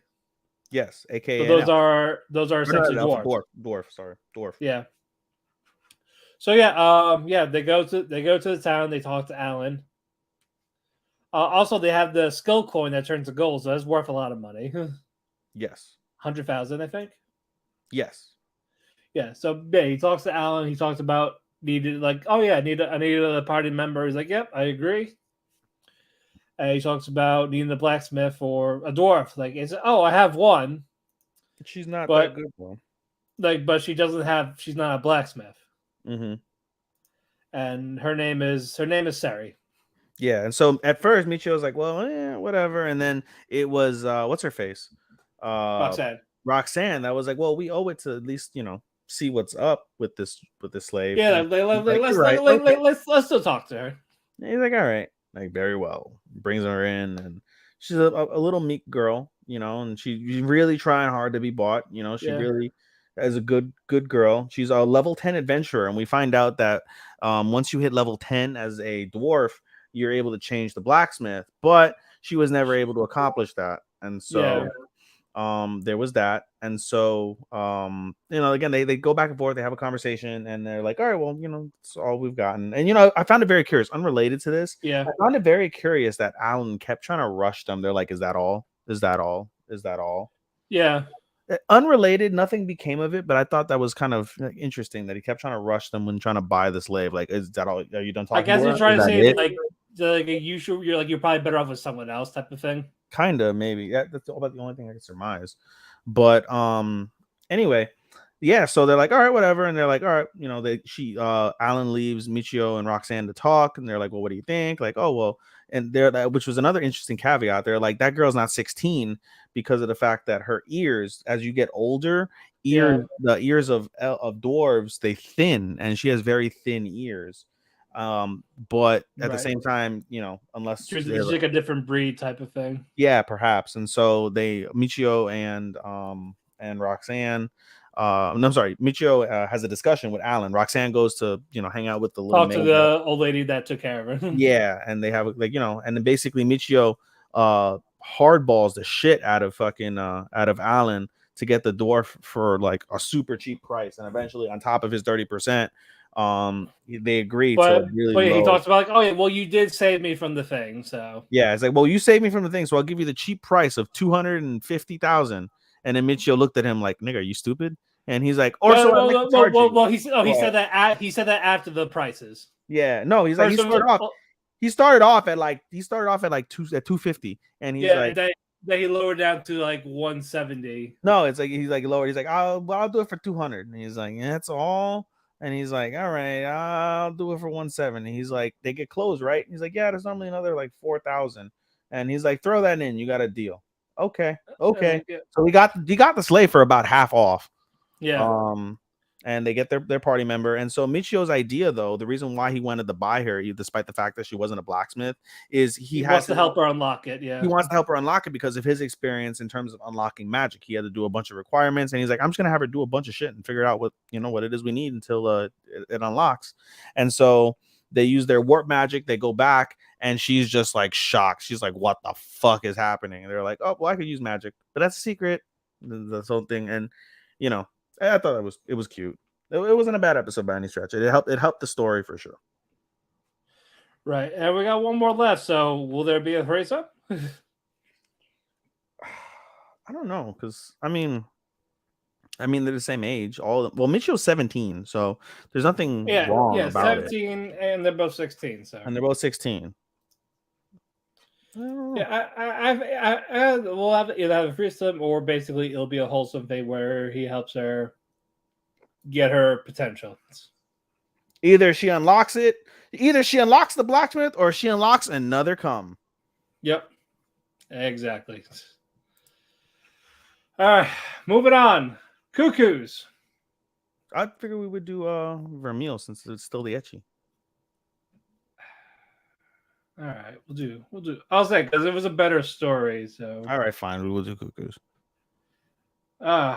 Is this 1 or 2 episodes of Cuckoos? Yeah. Fuck, I don't remember. 2. Yeah, because we have to talk about. We didn't talk about. the bike episode and the mystery of the brother, Sachi talking to Yep. Papa Amano. Yeah, go ahead and break it down. Break it down. Break it down. But yeah, Erica was talking to Sachi about the twin brother, keeping it up to speed. Like, oh yeah, like we always hang out and all this. But he never liked to play with me much. We got busy, got distance. I don't know what happened. And then Umino comes back, or Nagi-kun, whatever. Nagi comes back and he's like, "Oh, what happened?" Like, nothing. He kept dodging the question. So I said, "Fuck it." So all that happens. Nagi gets another date. Dato with Sagawa. So then Sachi's like, "Why are you happy?" So I got a date. But it's a bike ride. Yes, and Umino has only a single bike. Yep, and it's got a basket, a bell, and a flag. Yep. The parents' restaurant bike. Also, a hero's bike outfit, top notch. Just saying. Oh yeah, it was fucking right. Yeah. Ada. So all that's going on. Basically, they're doing a little bike race. And you see her tongue being blue from the shaved ice. It's like, oh gosh, she blew up Blue Man Group. While that is going on, though, while they're having the day, Sachi is talking to the father. The casual dinner thing like they normally do, because if she's apparently this food connoisseur from fucking middle school. Why isn't she the chef? Yeah, right? I think she just likes eating it. But all that, we go back to Sagawa and Nagi. They're like apparently 23 kilometers or something like that with this bike rides. They go to the edge, which is like the ocean. Sagawa's telling Nagi like scream shit. Basically, she knew something was up with him and just basically yelling to get out. So I thought that was nice. It was nice. And it's not a bad idea. Like when it all boils down to when you're stressed, you just fucking scream it out. You just I don't know. I was thinking as I was going along, I was like, the problem's still there though. Like, oh yeah, fuck this hoe. She's still there. All right, but again, people like to let out frustrations in different ways. So that happened. Sachi didn't get answers from the father, but he also brings up the idea of maybe you should marry Nagi. Like, I feel like there's no brother. That's what you've been saying. It's like the brother is the friends you made along the way, or the girls you want to fuck along the way. Essentially. I don't know, man. Like, it's such an odd. It's an odd story. Like, it was a good revelation at first, but the way that they've like done it since, it's like the father is like wants to fuck with these kids, his own children. Yeah, he's definitely. It's like those fucking people. Like you see those like the shows that were like, oh, you get the rich people. Like, I want to buy slaves. Well, what for? I want to hunt them, right? Because like, what the fuck else do you do with your money? It's like, oh, I want to fuck with my children's lives. Why? I'm bored. Have you heard of cuckoo eggs? Damn it! Which we still don't know what the fuck they are. Yeah, pretty much. Like, yeah. Is this like fucking WWF? Like the fucking gobbledygooker coming out of an egg? Is that a cuckoo oh my god, egg? Yes. I hope they do something like that. So what is this? Is this Bella? Like, oh, she's pregnant, but it's not Raven's kid, it's Tommy's kid. But no, she had a lesbian affair. Oh my god, what in the fucking is that what's happening? What in the divorce court shit is going on? Good god. Now we go to the next episode. All right. Fucking Sachi. Ruining shit again. Fucking, she really wants to go full chromo. Yeah, basically, what you call it? Erica suggests they all go. Oh, you didn't talk about. Did you talk about how you didn't talk about the previous episode? How she asked Oni, like, how would you feel if we dated? Well, no, because usually I thought it was this episode. He asked if she liked him, and she's like, and she's just put in the Steiner recliner. No, because he's the one. No, was it No, the father talks to Sachi about it. No, but remember, they were after he gets home, like he speaks to Sachi, and he's like, "Oh, I want to talk to you," and then he's like, "How would you feel?" Or no, I think it was Sachi. Sachi asked, like, "How would you feel if I asked you to marry Yeah, me?" because And Nagi didn't yet. and Nagi's like, "What would our parents think?" Right, and And that she's like like, it threw everything off. And so and then now Nagi's like, "Wait, do you like me?" And then he got put in a headlock. Yeah, that was in this episode. That was in this episode, yes. Yeah, well, that was how the end of the episode. Toward the end, yeah, I think that was toward the end. Yeah. But what you call it? Erica suggests first before that, they get the test results. Nagi's in first place again. He's not the father. I'm sorry, what? What? Sagai was a twin. Oh my god. No, but no, Nagi got first place again. Yes. And Sagai was second. Yes. So Nagi's like plays all his head. How she's gonna say, "Oh, I won't lose to you, not again." Like oh, and then I'm gonna ask her out. It's gonna be magical. It's gonna be grand. Yes, and of course he gets the note in the locker. He's like, I was waiting for this. Yes, and then the annoying fucking guy I told you about. Yeah, that guy. Then he starts stalking them a bit. Tries to stalk them. Yep. Shisho. Oh my god. Betelgeuse, fucking. Jesus Christ. Inosuke. I was gonna call him Inosuke. Same voice actor and dumb as shit. Is it the same voice actor? Yeah. Oh shit. He's Inosuke and Betelgeuse. Betelgeuse. From ReZero, that's psychopath. That they What make is you it? feel What is bad it that he for says? it. What? What is it that he says? I. No, it's diff. Huh? He says diff. but he likes to. Yeah, he says death. So like death. He says death. No, because he's. Well, he does repeat his words. He repeats his words on everything. Yeah, he's like I. Yeah, the thing with the fucking eyes and shit too. Yeah, and then make you feel bad for him. You guys can't see for those listening on the on any of our various platforms, Apple, Spotify, iHeartRadio. You can't see that I'm doing like the little eye dragging, like oh my god, my eyeballs. You can't see that. Yeah, fuck. I felt bad for him. Yeah, fucking. Like how dare you make me feel bad for him? He was such a nice guy. Yeah, he was a total dick. And then you find out all this, and it's like, oh, he was a heartthrob. Yeah, and he killed the love of his life by accident because he got tricked by Pandora. Goddamn Pandora. Is like, no. Not Pandora's actor either. Yeah. We'll get to him in a bit. We'll get to Pandora's actor. Yeah, I love it. Good shit, pal. Good shit, pal. But anyway, all this going on, Nagi tells Sega, I'll never lose to you again. And she starts getting happy about it. Like, I feel like I could marry you. That was a really nice thing. She's like I feel like she's manipulated him a little. I don't know. Bit. It seems that way a little bit, right? But no, I felt it was really nice when she's like, she's like, you make me wish that I was married to you, is what she said. And that was really, really nice. I was like, wow. But that happens. Now Erica takes Nagi to the store for get supply for the beach thing. Yeah. Well, they get home and they're like, oh, let's celebrate. Let's go to the beach. Private beach show. Yep. And they're like, okay. They do the supplies, and guess who's at the house? No, so you forget that. So they went get the supplies and they wanted to surprise Sachi, and they're like, aloha, and they're wearing fucking Hawaiian themes and they got shit. And guess who's at the house? Segawa-chan, and she's like, aloha.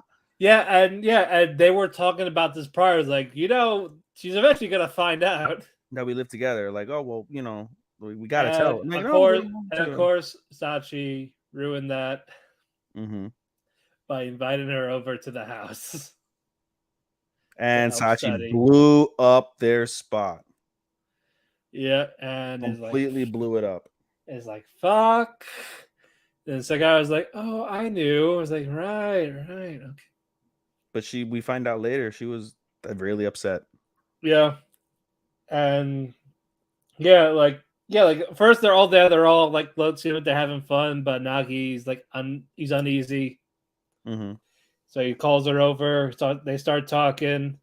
He's like, "We agreed, no more hiding stuff, right?" And he starts like apologizing and all this. And you enjoy your time with her there, right? Because you could have left any time.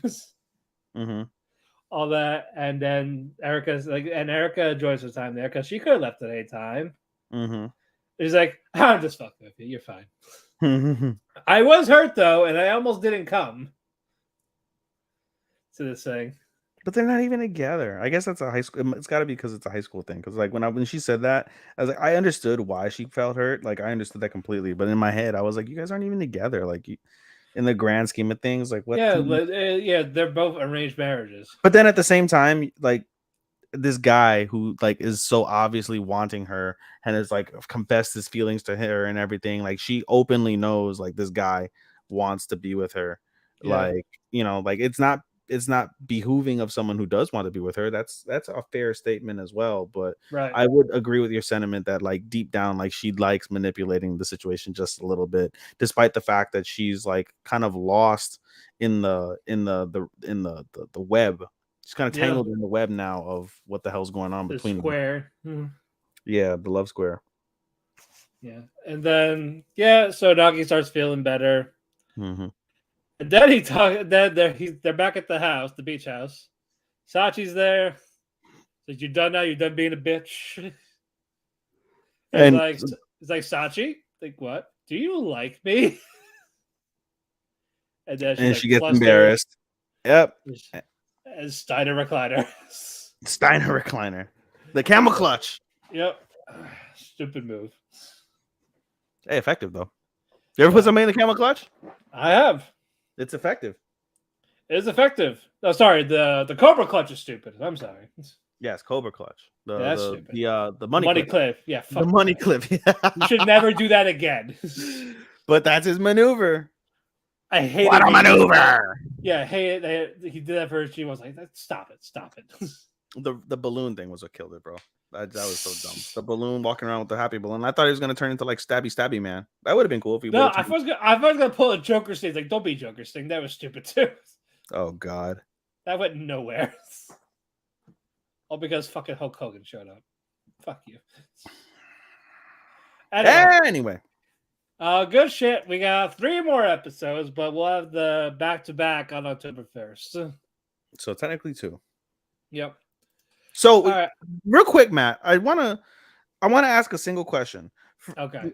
Our podcast host Matt was spoiled to part of the ending already. Well, it's not the ending. Like we just know who the fiance is. A couple things. Next episode, will we find out, or will that be part of the back-to-back, you think? I think we're gonna get a season 2. You think we're gonna get a season 2? Yeah. There's enough content for a season 2? Yeah. You think there's enough popularity for a season 2? Because this has been trending. Well, down. To be fair, I didn't expect girlfriend to get a season 2, but here we are. Yeah. Let's be fair. Well, they had a better cliffhanger, though, at least. They did, but you never know. Usually these rom-com harms, they sell. You've read Girlfriend, right? Yes. Does he get laid? No. You know, one of the reasons why... He kisses them. He kisses them. He doesn't get anywhere past that. No. And I'm sure he sees them naked a lot more. Yes. Again, Sashi knows tiny titties. Itty bitty titties. The itty bitty titty committee. You know, one of the reasons why I watch these shows is like the hope that like, oh, they're finally gonna fuck. Like this is gonna be great. No, there's enough content. There's enough content for a second season. For Cuckoos. For Cuckoos. Okay. Yes. I'm not gonna say who it is, but yeah, is it someone like out of left field, or is it someone we met him? That's all I'll say. We've met them. Yeah. And it's not the what I said. I didn't say that.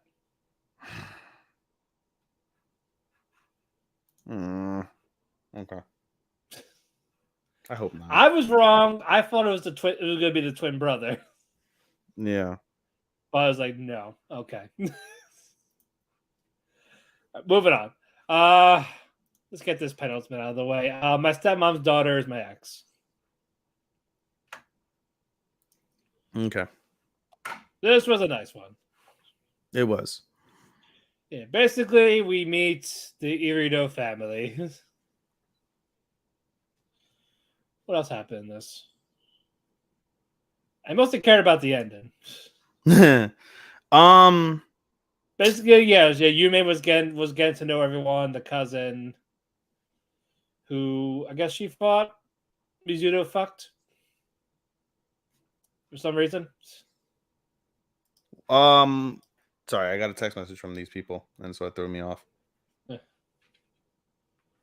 Okay. Anyway, so Madoka, is that her name? Yeah, Madoka is the cousin. So basically, we meet the Irido family, including Madoka, who's like the happy-go-lucky cousin, the opposite of Irido, and she recognizes immediately like something's going on with him and Yume. I could tell. Yeah. And so they, everyone's like, oh, let's go to the beach, whatever the fuck, like the spring. Let's go to the springs, and they do all that. And so the what's it called? Like you could tell like there's still something going on, So after in the nighttime, they are serving the what's it called? The family. And Madoka's like, hey, go tell Mizuto that it's time for his bath. That the bath is ready and it's his time to go in. Like, okay, and like, oh, he's probably in the study hall where he always likes to be. Like, okay, the great grandfather's study hall. So she walks in the study hall. It's filled with books, a literal library. And of course, she sees Mizuto there reading a book. And she tells him, hey, Mizuto, the bath is ready, whatever the fuck. He closes the book he's on with no like sort of thing or anything. And was like, okay, no problem. And she's like, you're not going to put a bookmark where you're at? And he's like, no, I know where I was at. And it doesn't really, at the end of the day, it doesn't matter. I've read this book. I read this book already before. I read it every year I come here. And she's like, oh, yeah. And they're like, yeah, it's my grandfather's self-published autobiography. And he's like, oh, okay. She's like, well, how is it? Whatever. And she's like, oh, well, it's not a long book. You should be able to read it. Go ahead. I invite you to. And she's like, oh, has anybody else ever read this? And he's like, no one's ever read this. It was buried pretty deep when I found it. And it's got no name on it or anything like that. You could just tell it was him, though. And she's like, okay. And so she reads the autobiography, and she starts crying because the reality of the autobiography is it's a love story about how his great grandfather fell in love with someone in Siberia, I think it was. Right. I think so, yeah. Yeah, fell in love with a woman in Siberia and how much like she meant to him, whatever. And so it gets her thinking. She starts thinking about like all the stuff going on. And was like, hey, what's your first love? What was your first love like? And he goes, she loved to laugh. And she goes on her way. But when he says that, it makes Mizuto it makes Yume think of Madoka, because Madoka's really, again, preppy, happy, whatever. So the next day she's all spacing out, and Madoka realizes this and was like, hey, do you love Mizuto? And she's like, well, what is love? And they have a conversation about what love is. And of course, yes, she does. And so Madoka's like, I have an idea. And so basically she gets them corralled in a room. They're like, I'm gonna leave you alone for a half hour. Good luck. Gets her in the room, and we see basically Yume consistently think about everything. And she begins to cry. And Mizuto looks at her and said, for one night only, let's go back to how things were. And he reaches out to her and grabs her and hugs her. And she just continues to bawl in her arms, just, calling out and just basically thinking about how she didn't want to break up with him and how she should have put in more effort, and she should have been the one to call. She should have been the one to give him a Valentine's Day gift or a Christmas gift. And even though she felt a relief when they were broken up, she shouldn't have ghosted him, man. Yeah, it wasn't satisfying. And so this is all stuff she thought of but never repeated out loud. She just cried in his arms for the time. And then at the end, everything's good. She composes herself. Mizuto makes a joke making fun of her, and Yumi, instead of like snapping back, she starts to laugh. And Mizuto gets up, walks away, and she's like, and as Mizuto is walking away, he looks at Yumi and says, "See, I told you my first love liked to laugh," and keeps walking. Like, and that makes Yumi think like, "Oh shit, it was me." Yep. And that was the end of the episode. It was a really, really good episode. I liked it. I liked really good episode. I'm looking forward to the finale tomorrow. Yes. All right. Ayamu. More shogi. Yes. It's a shogi is life, damn it. Shogi is life. Otherwise, get the fuck out. What'd you call it? Urushi, she's in there, her school trip mates. While that's going on, Ayamu is basically with Rin, like learning how to play shogi for real. So they're going that back and forth. Ayamu misses Urushi. But like he even calls Rin like midnight and all this, like help, just for help in learning how to play shogi, because he really wants, like, he's making like this next match he wants to win to confess to her. Like he's getting that more determined for it. So like he's like getting all these phone calls to Rin, like hours past midnight. All that's going on. The other side, Urushi, what you call it? Maki's gets stuck with her because she has big boobs. They gotta have big boobs, pals. Yes. And then they're in the hot tub scene. She gets embarrassed because she's the only one with small tits. No tits. Yep. And they're like, "Oh, it's not as glamorous as you think. The back hurts. You get stuck in places. Your posture sucks. You guys look at you." Right. All this, and then he's like, "You want to touch?" And she's like, "Just be gentle." And then you're like, "Oh my god, you were actually gonna do it." It's got to be such a wild reality as a woman. Just like be like a little girl, and then like, "Oh, my chest hurts," and it's just like fucking massive shits come out like years later. What the fuck? What the fuck, bro? Exactly. Anyway, all that's going on. Ayamu and Urushi, they're like debating on texting each other in various nights, and it's like, no. It was annoying because it was like, dude, somebody make the fucking move. Send a dick pic. Oh my god, no, I didn't say that now. Goddamn. It's 2022. That's what all high school kids do now. They don't say hello, they send a dick pic. Fucking Urushi sends a picture of her boobs, and Ayuma's like, "Oh wow, what boy's chest is that?" Then she'll block. It's the block.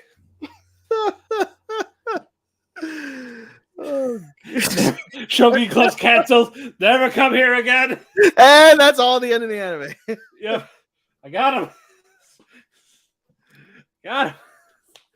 But basically, the girls are teasing Urushi. So, do you like Ayamu? Do you like him? Yeah. She's like, no. Not particularly. It's like, leave it alone. Why don't you text him? I don't wanna. I want him to text me first because fucking pride. Ugh. Exactly.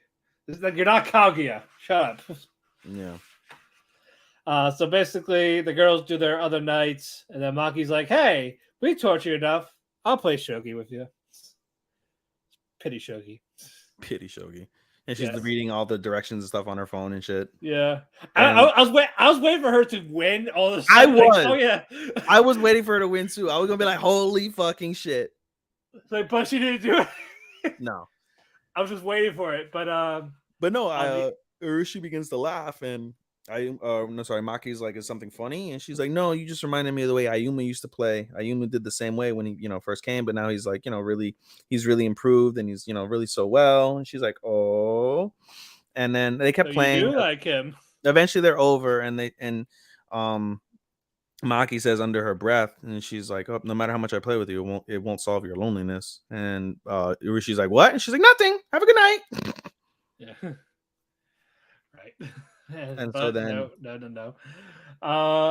Anyway, after that, on the other side, Rin gives Ayumu a notebook saying, "Here's all your weaknesses, and here's these strategies that can help you." Mm-hmm. He's like, "This is long." She's like, "I know," because even I like, why didn't he ask the father? I am his father, because isn't he like really good? Yeah, you would think. Well, but he's still nervous though, because that's like the that he just met him the first time. Yeah, exactly. You know, and plus, I'm sure I'm sure Urishi wouldn't want Ayumu saying like, "I like your daughter, and I want to beat her before I ask her out. So, can you teach me how to be good so I can beat your daughter and then ask her out?" Calls the cops, right? Like it's like the opposite. Like you're supposed to be asking for permission for shit, not like, "Hey, can you teach me how to do it so I can do it?" What do you think? No, that's fair. That is fair. So not quite. All right, I get it. But moving on now. Basically, they're gonna have a phone call to play shogi, like a video call. Video call is about to begin, and roll credits. This was nice. It was very nice. It's an okay show. It's fine. Like I say, it's just okay. Spoiler: it didn't make my list. No, mine neither. Mine neither. All right, now we get to Vermeil. This penultimate. We finally get the backstory on Vermeil. It was sad. It was like, what the fuck? This is supposed to be an ecchi. Yeah. Basically, Vermeil's an orphan, and she lives in this church with the sister, well, the nun sister, and then an older sister and two younger siblings. And none of them know she's a demon except for the nun, obviously. I was going on. You see that they're happy, they're poor, they get by. She's annoying as a child. Yeah. Vermeil was annoying as a child.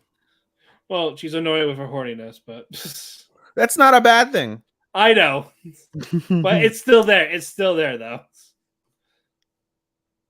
But all that happens, and this is where the tragedy happens. One of her things that covers her horn fell off, so the kids are bullying her until the older sister says, "Hey, get out, fuck you."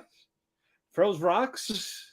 And then the older sister sees this. Vermeil starts freaking out and gets pulled into the hug, saying, "I'm going to protect you no matter what." Now the whole family, the whole church is in on it. Yep. And because of this, the whole town wants to kill her.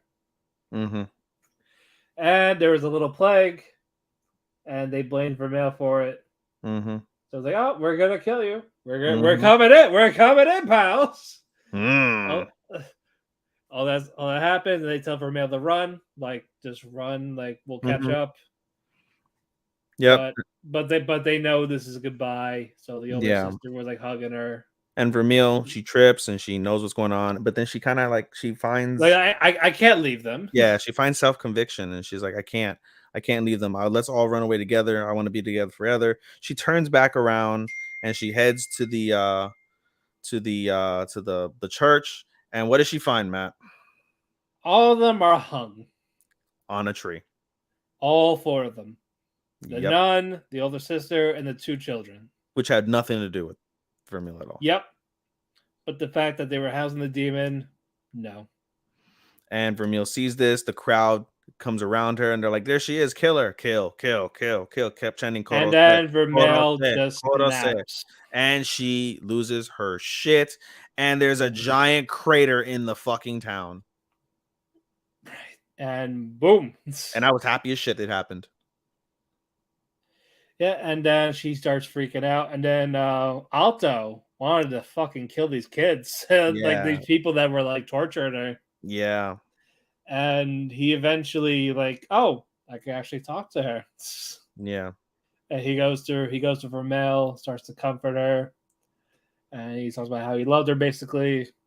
Yeah, and he's like, I'm on your side. I know what you did. It's okay. Like even if everyone hates me, I'm still gonna be there for you. Yep. Even if the world turns against us, I'll be by your side until the end. Even if I get kicked out of school, that's fine. Yeah, it was very nice. Everything. And yeah, then Vermeil like gets to a normal form, crying in his arms, and they wake up. They were where they left off. Yep, they're where they left off, and the episode ends with Alto saying, "I love you, Vermeil." Yep, and I can't wait. Yeah, good shit, dude. This was very surprising. This is a very surprising show. It really is a very surprising show. I concur. What do I have it as? I have it. Okay, yeah, I have it in a really good spot. I have it on a really good spot. Yeah, so no, I'm generally happy with it. How many do we have left? Feels like fucking. We have Call, Overlord, Lycoris. Let's do Yakuza. Yakuza, Engage. Lycoris, Overlord, Abyss. Lycoris, Overlord, Abyss, Engage, Yakuza, Call. Yep, we got 6. Okay. Roku. This one is 2 episodes. All right. We picked up where we left off with Kirishima's birthday. Yes. And they had the birthday dinner. Kirishima and Yaika were talking, and then Yaika does his cute face. So adorable. And he's like, you look down, so I want to cheer you up. And he's like, can you do that again? He does. And he just takes some pictures. Like, no fair. No fair. She does a little like banging the thing. Yeah. And then someone was spying on them. Mm-hmm. And it's like, come on. And it's fucking Yuri doing his plan to get the demon out. Yes. Because literally, we find out obsession. Later, only because he wants entertainment in the Yakuza. He's bored. Yep. He's bored. Like, he's domesticated. That annoyed me. It was a shitty reason. I thought it was like was the stupid reason. At least the other guy had a reason to want to fight the demon because he got a fucking giant ass scar in his face thanks to him in high school with a fucking rock. That's a valid reason to want to fight and fucking kill somebody. Yes. And he got punched in the face and knocked out. Anyway, all that happens. He has the person taking the pictures of Yaika and Kirishima together. Yaika wants to play date at the park. Yep. So we see the kids. Yep. Maria and whatever the other one is. Maria's the foreigner. Okay. Sorry, Wilson. Wilson. Sorry. Wilson. Sarah Wilson. That was the kid. Sarah is the foreigner. And is there Maria? I think Maria's the other girl, the quiet girl. No, it's a Japanese name. I thought it was Maria. No, it was Sarah. I got the name wrong. Yeah, Sarah, and then there's another girl, the quiet Japanese. I forgot. I get her name's not up in the cast list. Okay. Anyway, they play red light, green light. Is like, oh yeah, I heard Kirishima loved this game, even though it was basically what he attacked us to. Beat the shit out of somebody. Yep. Yep, and then that hide and seek. Those his friends. Those poor guys. They're fucking hilarious. It is. It is fun. He said the bald guy, rather than finding Yaika, punched himself out. Yes. I was like, he's like, I don't want to punch his daughter. Just poof. Oh, he's like, what happened? He has a stomach ache. She's like, oh no. That happens. They'll have a good time. And then we get to the next day where basically Yaika's in school and Kirishima doesn't pick her up. Mm-hmm. Someone else. Yes. And then as Kirishima trying to make his way there, these 2 thugs were stopping him. And they see the guy with Yaika. Yep. Yeah. Yaika is like, oh, so is he not your friend? Like, nope. Yep. And he beats the shit out of them until... What's it called? Kirishima. I'm sorry. He beats the shit out of Kirishima at first, but then Yaika kind of stops them for a second, and then so this allows Kirishima to get to. Actually, no. I'm sorry. It was the opposite way. So Kirishima was beating the shit out of them, and then Yaika like yelled at this other guy. Yelled at the guy, and then basically it basically turned the tables, and so Kirishima was getting his ass beat by a baton and shit. And so Yaika's talking to the guy, trying to like, Kirishima's not a bad guy, and the guy's like, shut up, and slaps Yaika like hard as shit, slaps her unconscious. No, he hit her with a blunt object. Was it? Yeah, it was a blunt, like a small blunt object in the head. I thought he like slapped her like super hard and like she got knocked unconscious. No, I thought it was a blunt object. But anyway, she's knocked out, and those guys were like, "Dude, what the fuck?" And Kirishima loses his. It's like we're supposed to hit her. Yup. And Kirishima loses his shit, beats the shit out of the guy who slapped Yaika. Well, grabbed the gun because he had a gun, puts the gun to his head and said, "Shine, die." And but Yaika wakes up and is like, it says it's like stop, yeah. Yeah, and then passes out again. So Kirishima stops temporarily, takes her to the hospital, and the Sakuragi family shows up, and Sakuragi basically says like, "Hey, it's fine." Like he apologizes to Sakuragi that something happened to his daughter, and he's like, "It's fine." But it's like this. Yeah, it's like I'll deal with them. Yeah, but you stay here. Like, don't like go anywhere. The moment they attacked my daughter, it became a Sakuragi family problem. I'm gonna go take care of them. And then he's like, "I want to go with you." He's like, "No, you stay here. Yeah, the first thing Yaika should see is you."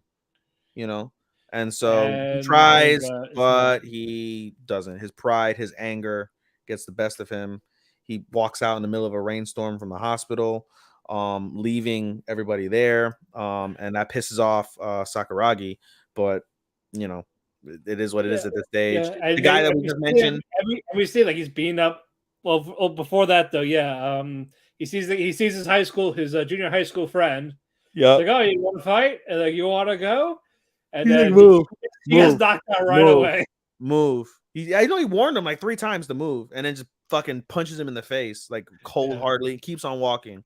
And but he's like, "There's the guy, like there's the guy I want to kill." Yeah. And then eventually, Kirishima notices the guy notices the gang of thugs that took the pictures of him and Yaika, which he doesn't know that, but he basically hears the name of the guy who he beat up.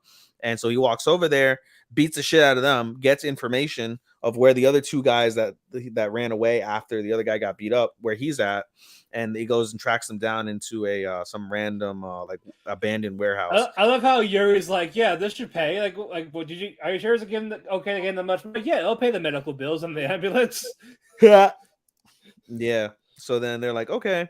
And then so he beats the shit out of them, gets the information, tracks down the other 2 guys in an abandoned warehouse, knocks out one guy, beats the shit out of the other guy, and right as he's about to hit him with a fucking lead pipe, the episode ended, and then we get to and then we get our new episode. We see as he's about to hit him with the lead pipe, Sakuragi manages to track him down, stops him, yells at him, grabs him, slaps him in the face, and said, "How dare you disobey my orders? I told you to wait for Yaika, and here you are being an idiot, whatever. Like, go, you need to go back to the hospital." He snaps out of it. And so the other guys, they're like, they try to run away, and then Sakuragi is like, "Nope, where do you think you're going?" Snaps his fingers, his two bodyguards. They're like, "Nope, come here. This ain't over yet." And they go, I imagine, to beat the shit out of those guys. And Sakuragi gets in his car, and one of the guys says, "Hey, your daughter is awake." And so they all rush to the hospital. Kirishima, Sakuragi, everybody rushes to the hospital. And Kirishima's all dirty and bloody, and he feels bad. He goes to reach out his hand, he feels bad, but then Yaika reaches for his hand and says, "Kirishima, like, whatever, I'm happy you're here." And she starts crying, and Kirishima starts crying, like, "I'm glad you're safe." And then he passes out. He passes out from exhaustion and stress and happiness that she's fine. Everything. And that's that. The next day, after a couple of days, we found out, by the way, if we got to mention that in the previous episode, that she went to the hospital. She had a concussion. Yeah, she had a mild concussion as a result of getting hit. I mean, she's 4, and she got hit by a grown ass man. 6, and she got hit by a grown ass man hard as shit. So it makes sense. So she had a concussion, but she goes home the next day. She wants to keep drawing, coloring, doing homework, whatever the fuck. And Kirishima's like, "Hey, you want to do something today?" And she's like, "Yeah." And she's like, "Well, let's do whatever." And then she's like, "I want to do fireworks." And they're not in fireworks season, right? She's like, "I want to go to the festivals. I want to go to a fireworks festival." And they're like, well, there's no firework festival. She's like, how about if we get sparklers and we have our own little firework festival and we can invite your friends? Well, okay. Yeah, So he's like, go buy them. Yeah, so he sends fucking Sugihara to go buy them. But then they have a nice little, like, I guess, post-summer little party with the sparklers and everybody's enjoying themselves. But there's something off about Kirishima. He spaces out a couple times more than what he normally would, and he seems lost. And so, you know, at the end, what's it called? He's like, hey, we have all these sparklers. You want to just blow them all? And Yaika's like, no, let's save them for next time. I can't wait to do this with you next time. And he pauses again and says, yeah, can't wait for that.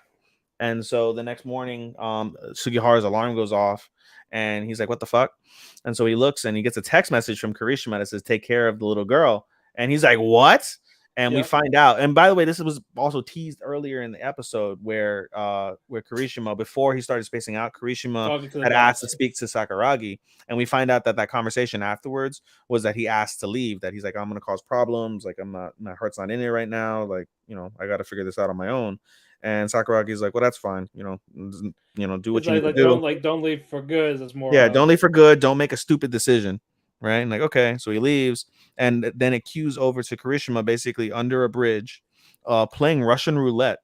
Like you basically contemplating him on taking his life. Yeah. And you know what's crazy? Also, I don't know if they did that because of Bullet Train, but you saw how he did the roll of the sleeves. Yeah. He did the revolver roll sleeve with the fucking bullet, and he puts it to his head. Nothing. He's like, oh, he lives. And then we see, as a train is passing by, we see our main villain who did all this stuff. He basically says like, hey, you know, like, I wanted the demon back. I'm glad you're back. You know, you're my only form of entertainment. And so that's why I wanted the demon back. And basically starts confessing to the stuff that he did. Kirishima put 2 and 2 together and puts the gun towards him, shoots the gun, and we see a visual of him going down. But Kirishima, he was never there. Kirishima gets up, walks towards the supposed corpse, and there's no corpse. And the bullet that he shot is in the wall, and it was a hallucination, or it was a reminder of a past conversation he had when he was out of it and realizing it. And so that day he leaves, he gets up and he leaves the bridge. And at that night we see he's at the park. He's at the park. Aoi. We see Aoi walking home from work, and he's passing the park and he sees Kirishima by himself looking creepy in a corner. Yeah, he tells his wife, like, I'll call you back. Yeah, and so he goes over and he's like, oh, you're here. Like, oh, no, I'm just going for a walk. And he could tell something's off with Kirishima. And I always like, I'll let you vent. Tell me what's going on. And he's like, nothing. But he didn't get a chance to vent because they came. Yeah, so we see as this is happening after he walks away, Sugihara basically tells Yaika the truth that, hey, Kirishima didn't take a vacation. Kirishima left because he's like, whatever the fuck. Like, you know, I don't know where he's at, but I want to find him. And Yaika's like, I want to find him too. Let me go. And he hesitates at first, but then he's like, all right, fuck it. We'll make it an adventure. Let's go find Kirishima. Yeah. They find Kirishima, and Sugihara gets physical, grabs him by the collar and says like, how dare you leave?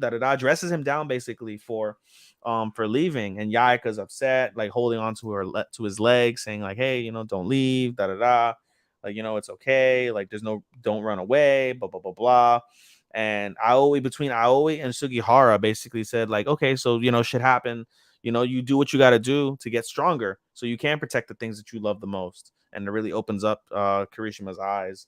And that's basically the end of the episode. They all go home and all is well. Yeah. He's like, no, don't leave again. Yeah, that was adorable. I thought, you know, something, I thought it was going to be, and there's still, I guess, one more episode to go. I thought when I said that I think it was the last episode when I mentioned how it was very foreboding. They said we knew this happiness wouldn't last forever. I thought it was going to be more tragic than what it was.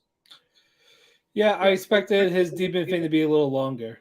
I expected him to like kill somebody and go to jail. I expected something to happen like where he got like beat up and he got shot or something and he's like unconscious, like something along those lines, or something maybe involving her mother and her father, something like dark like that. And it didn't quite go that way, which isn't a bad thing, but nonetheless. It is what it is. Yeah. Hey, we're back to normal. 2 hours and 18 minutes with 5 shows to go. Yeah, pretty much. All right, Overlord. Solid shit. Yeah, we got to talk about 2 again. Yes. The rest of these are gonna be basically. Wait, what? The rest of these are basically going to be too. Yeah, because they came. Yeah, because they came Saturday. That's not the only thing that came Saturday. Made of Bits is just one, but the other ones are two. Yeah, it's true. But basically, we have a battle coming up. Hines and Albedo. They're gonna attack. They want to fight the sniper. Yes. And then Albedo. That's gonna be Albedo's job. And with Hines, he meets this dragon knight thing. Yes. Cool, badass, all of this. Hines starts naming all these spells he's gonna use. They fight for a bit, and Hines realized that this dragon knight, he's not in the armor. This person, like, is controlling this armor. And you find out Hines can't leave. Nope. Then when we get to the other side, Albedo and the Gundam, basically this Gundam is weak. It's weak as fuck. It can kill the Death Knights, but not Albedo. Correct. Physical bullets or magic bullets, and its defense is shit. No, magic bullets would work, but Albedo's just so OP. Yeah. All of them are. We'll get to the other one in a bit, but yes. But all that happened on, and yeah, this Gundam has shit defense as well. Like, if it gets hit, that's it, basically. But basically, this Gundam's job was to distract Albedo. Well, what was the Dragon Knight's name? Like, what name did he give himself? Something with an R. Riku. Okay. Yeah, so he was fighting Riku. He gave him his name. You find out the fake name. But all that's going on. It's almost an even fight. But I'm just like, okay, it's time to end this. He has this elemental skull. As he starts talking, the knight comes out like, "You can't attack me when I'm talking mid-sentence." And then he starts bowing like, wait. Yeah, that was like, whoa, that was out of left field. Okay. Yeah, he's on his knees begging, like, let me finish all this shit. Yeah. And here comes Albedo. He's like, how dare you make him go on his knees? He's like rage, seeing blood. But eventually they retreat. And then so do Albedo and Hines. Yeah. And then you see the guy and the dragon talking. Is like, I guess Hines is the NPC and Albedo is the player. Yeah, right. I was like, how? That was very curious. I was like, oh, okay. It's like, how does he know about this shit? It's probably because a player, probably. You got to admit, a player let him go. Yeah, and then he was talking to him. Was like, can you beat Hines? And he's like, there is a way to. It's almost impossible, but I think I have an idea. Yeah. And then we get to Narzik, and then we see it's not Hines, it's Pandora's actor. With the Oscar-winning performance. Yep. And then Hines never left, he never went there. He was acting as the decoy. He's been watching on his magic mirror the whole time. Yep. I was like, fuck. That was so good. So fucking good. Yeah. And then Albedo gets pissed at Pandora's actor saying, what made you think he that was the end of that episode, by the way. So the beginning of this episode is this getting picking up where they left off. Albedo's like, how dare you think he would bow to it? And it's like, no, that's actually good. Yeah, it makes them think that I'm weaker than what I am. And that's fine. Yeah. And plus it allowed us to learn no information, and we got to do what you got to do to get information. So good shit, pal. Yeah, because he had for once he had a plan.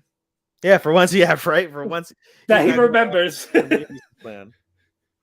Yeah, so all that happened, and now Hines is like, okay, I must depart. I must get ready to attack. Also, I forgot that he basically, the stories of the characters are already kind of set in stone. That they all die in the end of like the actual game. They all die, And I was like, wow, I completely forgot about that aspect. Yeah, so he's basically playing this game again, but in real life. Yeah, basically. And he's like, I need to come up with solutions where I can be resurrected, because as long as I don't die, then we win. So he basically now is starting to weigh the value and the necessities of his trusted subordinates, because of the fact that he already knows from the jump that they're doomed to die at some point. Yes. Which is kind of wrong. Exactly. That happens. And then we get to the kingdom. We see Brain climb the princess. We won't see Brain for long. Oh yeah, you gotta get a drink. Yeah.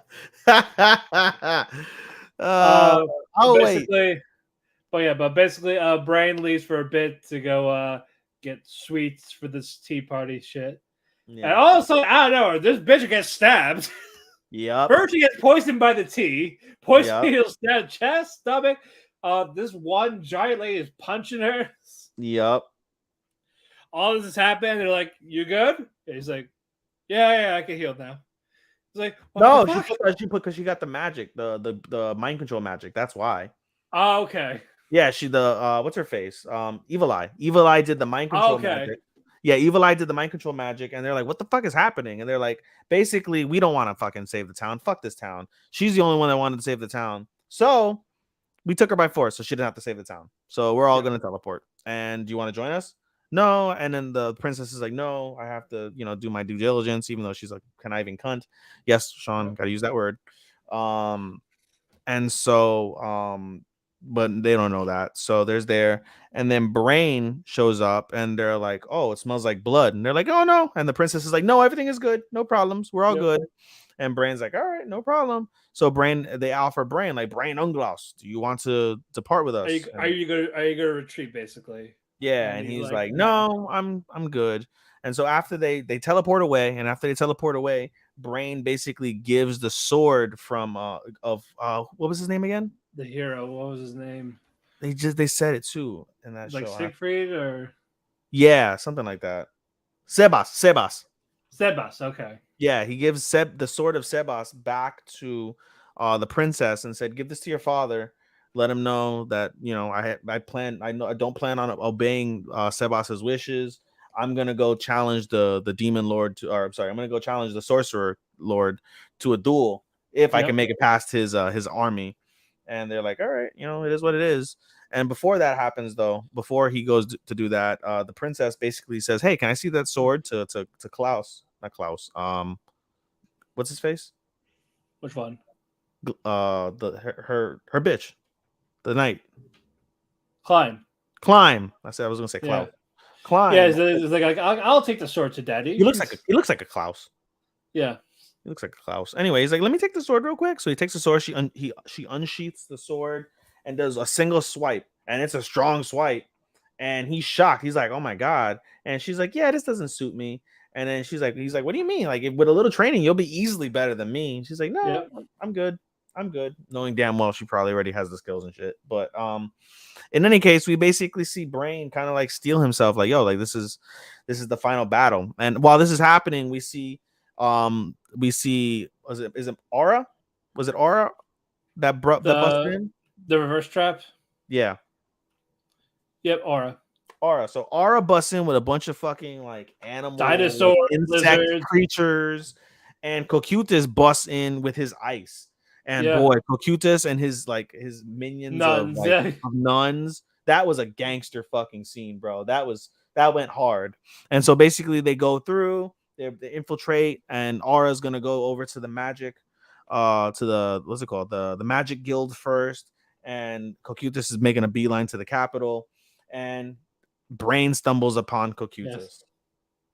And he stated himself. He pulls his sword out. He drinks these free potions. Yes. And then basically, wait, let me go. Wait, let me go. I'll wait. Yeah, go ahead. Let me get my item real quick. Anyway, Cocytus starts introducing himself, and then Brain, he puts his sword away, and he's like, bows, thank you for your name. And he says, not needed, not necessary. Like, this is going to be over quick, basically. Like, he doesn't care. He gets this Emperor slaying sword out. Like, he's ready. He's ready. Then Brain is like, okay. He has 4 arms. If I could just cut the arms, I could win. Yep. And then he goes, he starts naming these 2 skills. He's bleeding from the mouth a bit from it. Yep. And then he starts charging it head on. And what happens? Kokura slashes him once, and that is it. 1 and done. He jobbed out. He jobbed out, fell to his knees. His body's lifeless, and Kokura freezes his body. And I lost the bet. Yep. He didn't even touch him. To Brain. Oh, for those who don't know, we're at 2 hours and 29 minutes and 39 seconds, 40 seconds. So around that mark. I lost the bet to Matt. For those who don't remember, I said, I think Brain. Did we say this on air? Yeah, we did. We said it on there. Yeah. I said Kokura kills him, and you said Brain doesn't kill him, but lives and wins the fight. Yeah, I said I don't think Brain. Yeah, I think Brain lives. Brain you said he would win. Yeah, and none of those things happened. And so we bet a shot. I didn't pull a shot glass because I don't feel like washing a glass. So straight to the head on this one. What am I drinking? I'm drinking Antaño Valencia Orange Tequila. Orange flavored tequila. Tequila. Do they have this in Total Wine over by you, Matt? Well, you don't have Total Wine in fucking fucking. I got like 883 Spirits, something like that. I could look. This isn't bad. This is 20. No, actually, no, they won't have this because this is a Total Wine exclusive.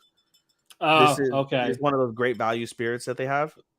Right. It's $20 for this bottle, but it's not bad. They have this in they have this in orange. They have it in like strawberry or some shit like that. I don't know, but it's not bad at all. So if you want flavored tequila, this is a good choice, but you can only get it at Total Wines. Anyway, gotcha. So I lost the bet. Here's to Brain. Number 1 jobber. Rip. You gotta observe me. You gotta observe me doing this shot. Go on. He's doing it. He's doing it, folks. He's doing it live. All right. Good man. All righty. Shall we move on? I wish I had a salt in the line. Yeah. I mean, I'm awake now. I'll tell you what. Yeah. I'll tell you what. That'll wake you up, pal. Lycoris Recoil. These were bangers. I saved this to the very. I was behind. So to tell you how behind I was, folks. I watched a bunch of anime, and I always leave whenever I binge my animes. I leave Engage and Lycoris for last because those are, for the most part, except the 2 weekend exceptional animes. I leave them for last. I didn't get a chance to watch last week's episodes, so I was 2 episodes behind on both Engage and Lycoris going into yesterday, and I was able to watch 2 episodes of both shows. And yeah, Matt, fucking Lycoris was awesome. Yeah, but we're not gonna close or pre-made it because it did that so many times. Yes, but basically. We go to the first episode first, where basically DA is going to his new radio tower. Mm-hmm. And what'd you call it? Takeda, she actually stops herself, saying like, "I'm actually don't want to be here." Mm-hmm. Like she wants to save Chisato because she felt like something's not right. Like they're not here. Yeah. So she already has the feeling it's the old radio tower because that's where it started. Yeah. And then Lycoris is like, if you go now, that's it. You ain't coming back. Mm-hmm. And without hesitation, it's like, fine. And her old partner was like, I'll take her spot, basically. No, not her old partner, the girl she saved. Oh, that's right. Sorry. Yeah, the person usually says, I'll take her spot. Mm-hmm. On the other side, Chisato and Mika, they left their phones behind. They're driving to the thing. Mm-hmm. Of course, a new sit imposed for Chisato. Mm-hmm. But Mika does, maybe. Yeah. But yeah, Mika doesn't join her. He just drops her off. And says, "I'll get a tea. We hang out. Wait for me at the cafe. I'll come back." And while that is happening, Kurumi and Mizuki, they're at the airport. They're going their separate ways. Yep. It's like, oh, I got first. Like, you got first class ticket? Yeah, mine, not yours. You're going to coach. Yeah, you're going to coach. Oh, yes. Yeah, they're going to separate planes. Kurumi, she starts to like, I can't leave. What was the info she got? No, so she puts on her VR headset, and the right. flight attendant was like, "Hey, when the flight takes off, you can't wear that." And what's okay? Kurumi's like, what's it called? Like, no, well, it's not gonna take off anytime soon because the government has suspended flights because of what's happening over in Tokyo. Yeah. So she basically uses the VR system to basically traverse the net and find like dig deep to find out like what's going on with Yoshi and Alan. And she manages to find the location where they're at, manages to bust into some security system that are there, manages to use like vibrations that were found on the sound on the video to listen to the audio of them saying from 5 years ago. And basically, no, not 5 years ago. This was fairly recent. Yeah, I thought it was like years ago. No, it was recent. She basically he talked to someone from the Institute, and they had a new heart, an improved heart for Chisato. And so Kurumi's like, oh shit. So she gets off the plane, wrangles what's her face? What's that bitch's name? Mizuki. And was like, come on, we gotta go. A person's like, oh yeah, your lost child's outside. And she's like, I don't know that. I don't know her. It's like, get out. That was funny. But no, so then they call Takina and tell Takina like what's going on. And that's when they mentioned that's what what's her face? That's what Matt said, where basically they were like, hey, if you leave. Yeah, like if you leave, you ain't coming back, that's fine. And she leaves to go find because she only came back to find a way to save Chisato. Yeah, and they basically were able, Walnut, which is Kurumi, was able to basically track down Majima's whereabouts and tell like, oh, Yoshi's there, Chisato's going there, Yoshi's there. Also, can I say I like Majima? He's he's not a bad character. No, like I love his scene at the end. We'll get to that later. He's in the running for best antagonist of the season easily. He was one of the 3 I was mentioning. I was like, you know what? It depends on how this finale goes. He might take it. We'll see. But we'll get to that other episode in a bit. But anyway, Chisato is in the radio tower. She starts shooting around. Saves everyone. That doesn't kill them, just saves them while knocking them out. Annoying.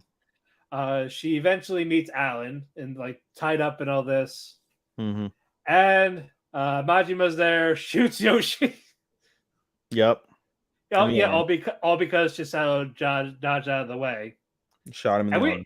Yep. And we find out Majima's skill is hearing. Yes. He has really good hearing. Yes. So while all that is happening, like he can avoid her bullets and all this. And like he can basically sense her steps and all this to keep getting the upper hand on her. Mm-hmm. And starts beating the shit out of Chisato. Mm-hmm. Yoshi's gone after being shot. Mm-hmm. And as soon as he was about to kill her, you see her banging on the window. Bang, bang, and it was Takina. Mm-hmm. She jumps out, makes the save, starts to shoot at no, not the window. Not the window, because he lowers storm shutters. That's right. Okay. They lower storm shutters from the old radio tower. Yeah, because no one else could get in and bust through metal storm shutters. Yeah, to save Takina.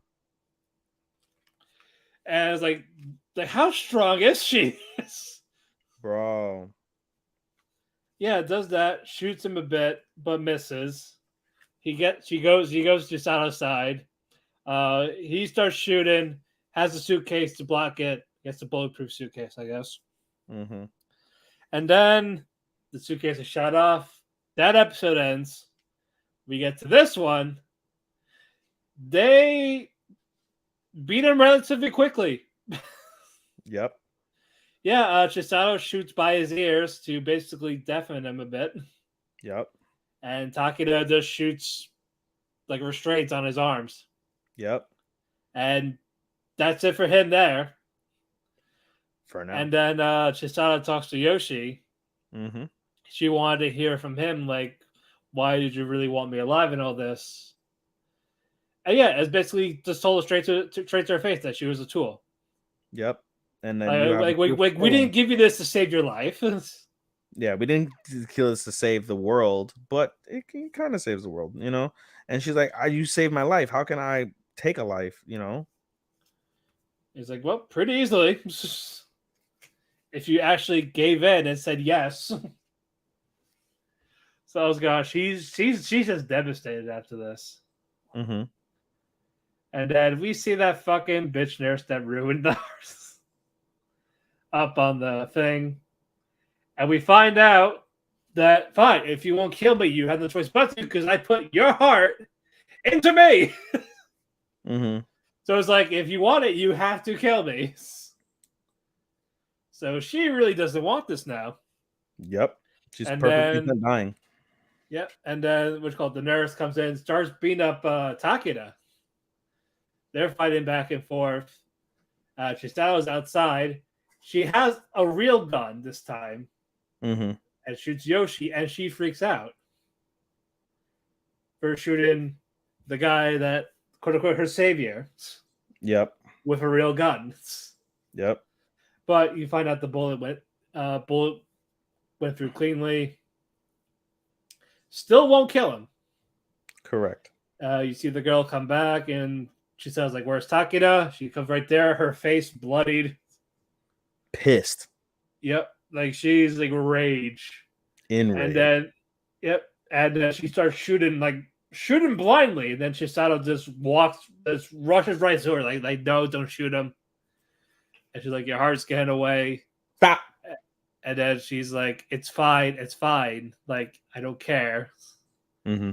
And you see Takeda like fall to her knees.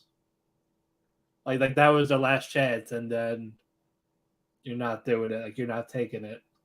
Mm-hmm. And she's like, I don't want the heart. Like, I don't want Hasaro's heart if it means like I killed him just to get it. Mm-hmm. And she said, like, I shouldn't even be alive anyway. And Takeda just that was it. Yep. Like, she was mentally done. Yep. And then we see the helicopter with Kurumi and Mizuki in it. Like, hey, get on, type of thing. Mm-hmm. But Kurumi was basically hacking Rabata. Mm-hmm. Because again, he's still around. He's still annoying. Yep. And we find out Lilybell, the male Lycoris. I told you I want a spinoff with the Lilybells.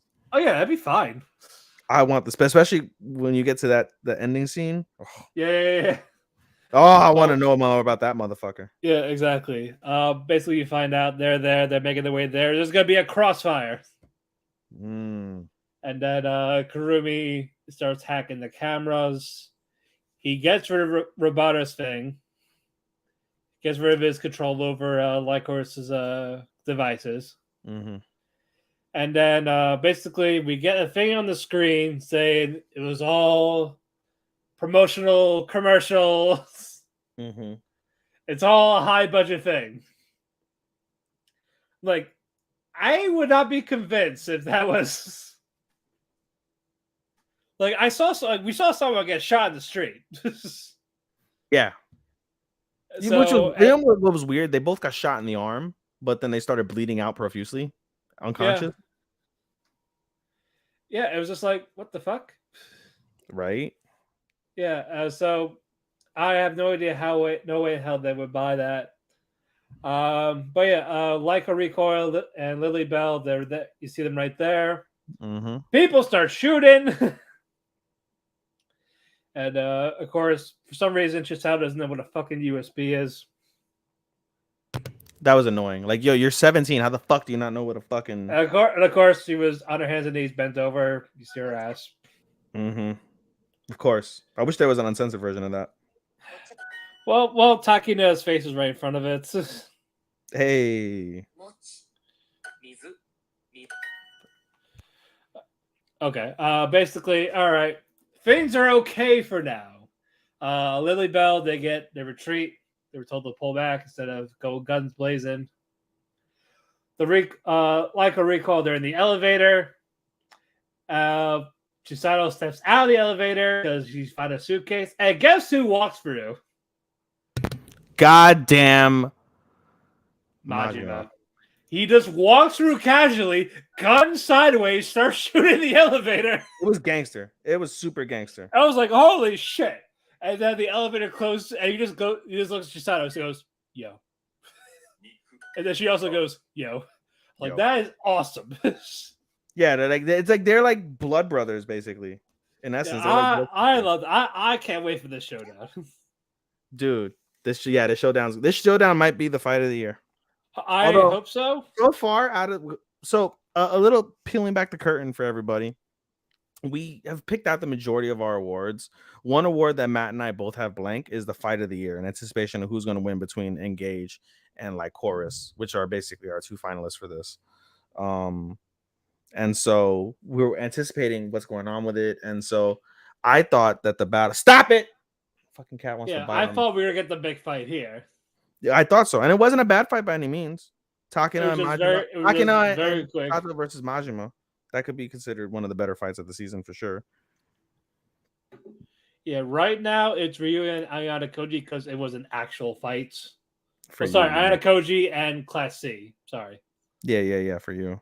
Yeah, but it could change with these. As of right now, we don't know yet. I mean, if I were to pick one outside of these two shows, I really don't have any. That's the thing.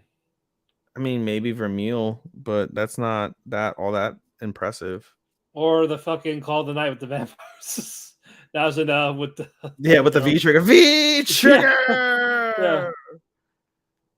Bakumatsu Bad Boys isn't gonna win that because there were fights there, but it was like so. You would think for an action anime. Yeah. I'm awake. Maybe Reg and Fapita. Yeah, that was another one. Reg versus Fapita. You know, I was saying I was awake and now I'm relaxed after this single shot. Yes. And I want to keep drinking. This is the problem. When I start drinking, I want to keep drinking. That's why I don't drink during the week. Yeah. All right. Speaking of the best, let's get to it. Man. Oh fuck. Solid. Yeah. Yeah. Fapito defeated Reg. After that little thing, we got that cliffhanger. Yep. And guess who shows up? Nanachi. I love her. Yeah, I love her. I always love her. She's awesome. I love her. Nanachi and Belef. Wait, is this did we talk about the how they all disappear? Which part? Who disappears? Was that the last episode where it starts off so sad? Yeah, we did that. Okay. Yeah. Yeah, Nanachi. Well, yeah, we talked about that. Yes. Yeah, it's just this episode where we see Nanachi. Okay. With Belef. Okay. And yeah, it's like Nanachi has this fishing rod type thing to control. I don't know what she does with it. Yeah, it's like a fishing rod, and then she also has the helmet that was given to her by the Hollows before they disappeared. Yes, they were made out of that. So I was like, that's awesome. That was awesome. You get to take a little piece of them wherever she goes. And now Belef jobs to Fapita because Fapita is still enraged. And sorry. Yeah. Well, first she was about to kill Rico and the others until Fapita came. Yeah. But then and then when Belaf and what's her face and Nanachi came, Fapita smelled Belaf and was like, the scent of mother is strong with you, because of course Belaf is the very first person to give himself up to the barrier within Iramuri. And so I smell mother within you, and they basically fight. And he wasn't fighting. He was basically, he wanted to talk to her, and he was trying and he knew it was giving her the memories of everything. We find out after the fact. No, so what? Again, basically, Fapita's killing what's it called? killing Belaf, and the final blow is what Matt said. A giant plume of smoke comes out, and again, as we know, Belaf's ability is to be able to recount memories and feelings through smell.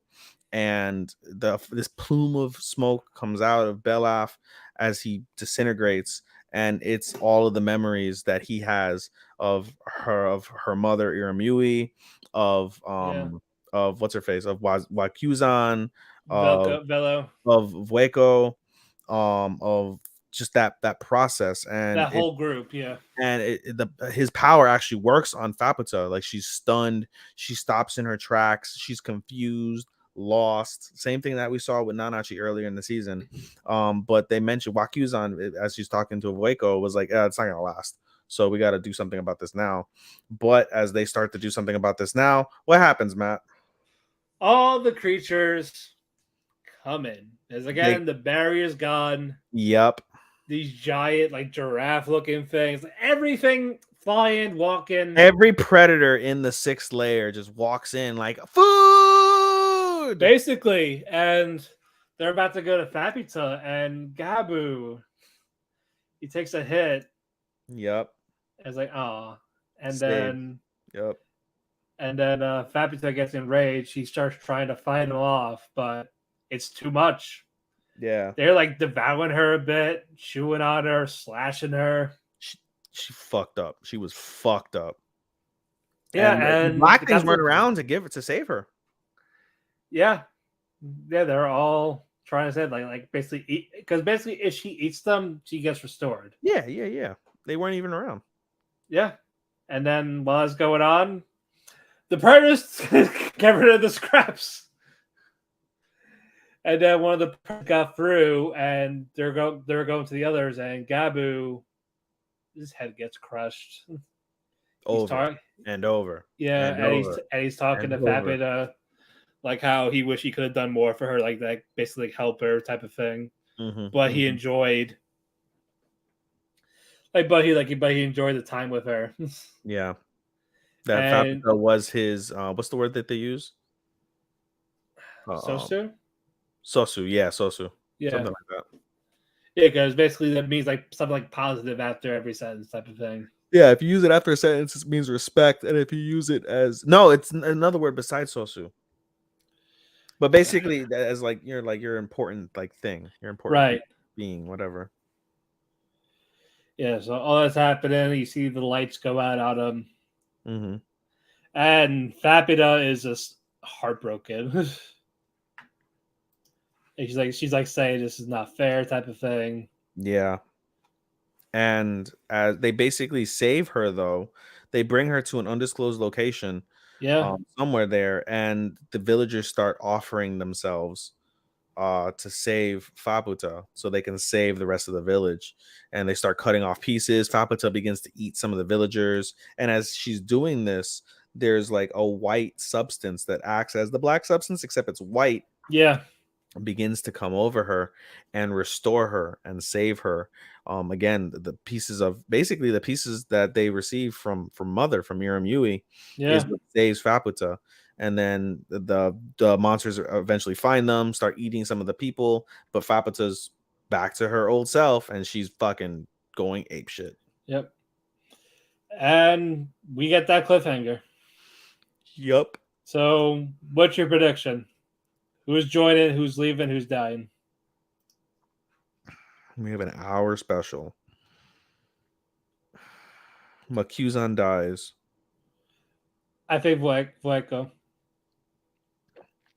I think Vueko stays in the 6th layer. I think she stays alive, stays in the 6th layer.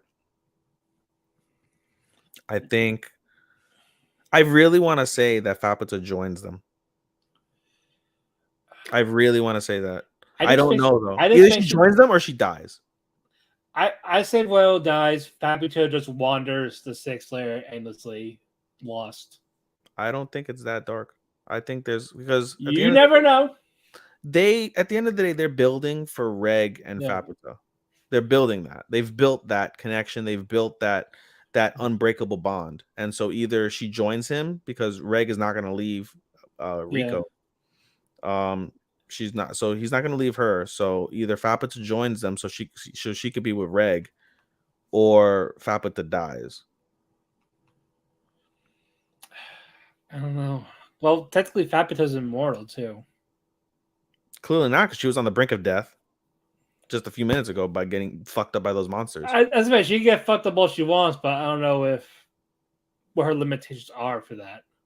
She would have died. She was on the brink of death. She was vomiting blood. She had fucking pieces of her ribs exposed. Like, if they would have eaten her heart or pierced her heart, she probably would die.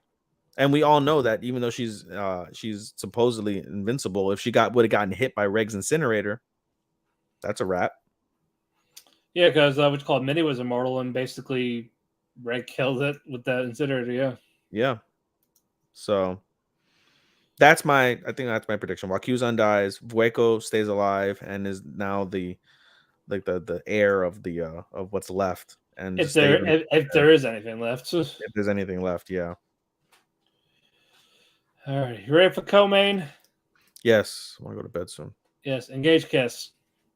Another solid couple episodes I saw, man. But basically, we got where we left off with Kisara stabbed, and they were able to fight off Kana for a bit. She basically they nuked her with the satellite. Yeah, satellite beam 3 times. Yep, rendered her disabled, I guess, immobile for a little bit. Yeah, and so basically, Ayano saves Shu and Ayano and Sharon saves Shu. Yeah, saves Shu. They recover the body of Kisara, and Kisara is in a vegetable state because of the stab wound. She's not healing because it was done by a demon weapon. And so as they try to do their prep for everything that's going on, we see Shu by Kisara's bedside, and he starts praying to Kisara, starts praying to whoever, like, hey, I want you to live, like, hey, I want to live with you, like, I want to just be the two of us, like, he's like genuinely pouring his heart out to her. And Kisara, who was basically unconscious at that particular time, wakes up from her unconsciousness to see Shu there and recognizes what's going on.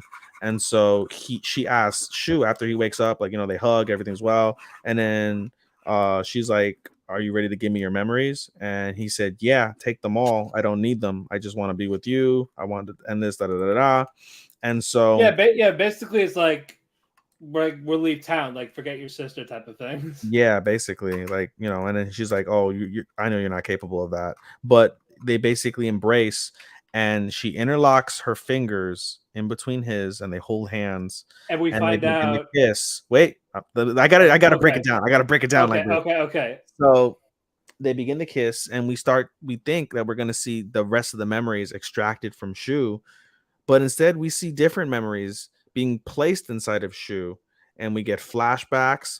And we get flashbacks of everything. We get flashbacks of when he fucked Sharon and put the poison in her, when Ayano and them fucked multiple times. Yeah. We get flashbacks of Kisara's brief memories.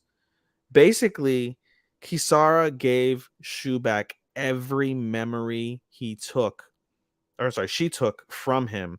And then we get a flashback of when they first made their contract. And basically, long story short, Shu gave her like a bunch of, like, it was like 300 lines. First before that though was he had to offer something, and he didn't want to offer his soul. So he offered the memories. Memories, because that's the option. He's like, I'll give you the memories from 3 days ago when I fucked Sharon, and that was funny. That was the very first memory Kisara ever got. But that was one of the reasons why she ended up kissing, because they're like, oh, they kissed. But in any case, basically, as they kept doing it, they have Kevin do like a magical circle, do a contract every time. Yeah. So she's like, I'm gonna do one final contract, and it's gonna state everything that's there. You're gonna agree upon it. We'll do one more magic circle, and then we'll no longer need magic circles for our contract. Okay. Yeah. So he provides Kisara like a 300-page contract, and she's like, oh, you're free to review it as you want. And so as she's reviewing it before the contract, before the ceremony, she noticed that there's a line missing, line 263. It goes from 261, 262, blank. She flips through the rest of the script, manages to find line 263 in very fine print and toward the back of the contract book. And she's able to use her demon powers to enlarge the clause, and it says cancellation. And she chuckles to herself and she's like, no, she's like, humans don't get to decide how to cancel a contract. Only us demons do. And so she overwrites that. And she also overrides the method of how to execute the contract. So as he's about to do the circle, basically when she's about to do the performance, instead of like reaching into his brain the way she's been doing, she kissed him and was like, oh, the contract's sealed. And then they're like, well, what's going on? And then he's like, wait, you changed the contract. And then he starts going through. He's like, what happened to line 263? And basically she rewrote the contract, because the original contract for the cancellation was if Shu prays to God on his knee, I believe. And that's how the contract would end. That was the interlocking. But she changed it to interlocking of fingers while making out. And she canceled the contract. The sun rises on them both. And Shu, and that's the end of the episode. The next episode begins. Shu well, Wanda was saying, "Who are you?" No, oh, did it? I thought that was the beginning. No. He asked him like, no. First it was that. He asked if you're okay. He's like, who? Like who?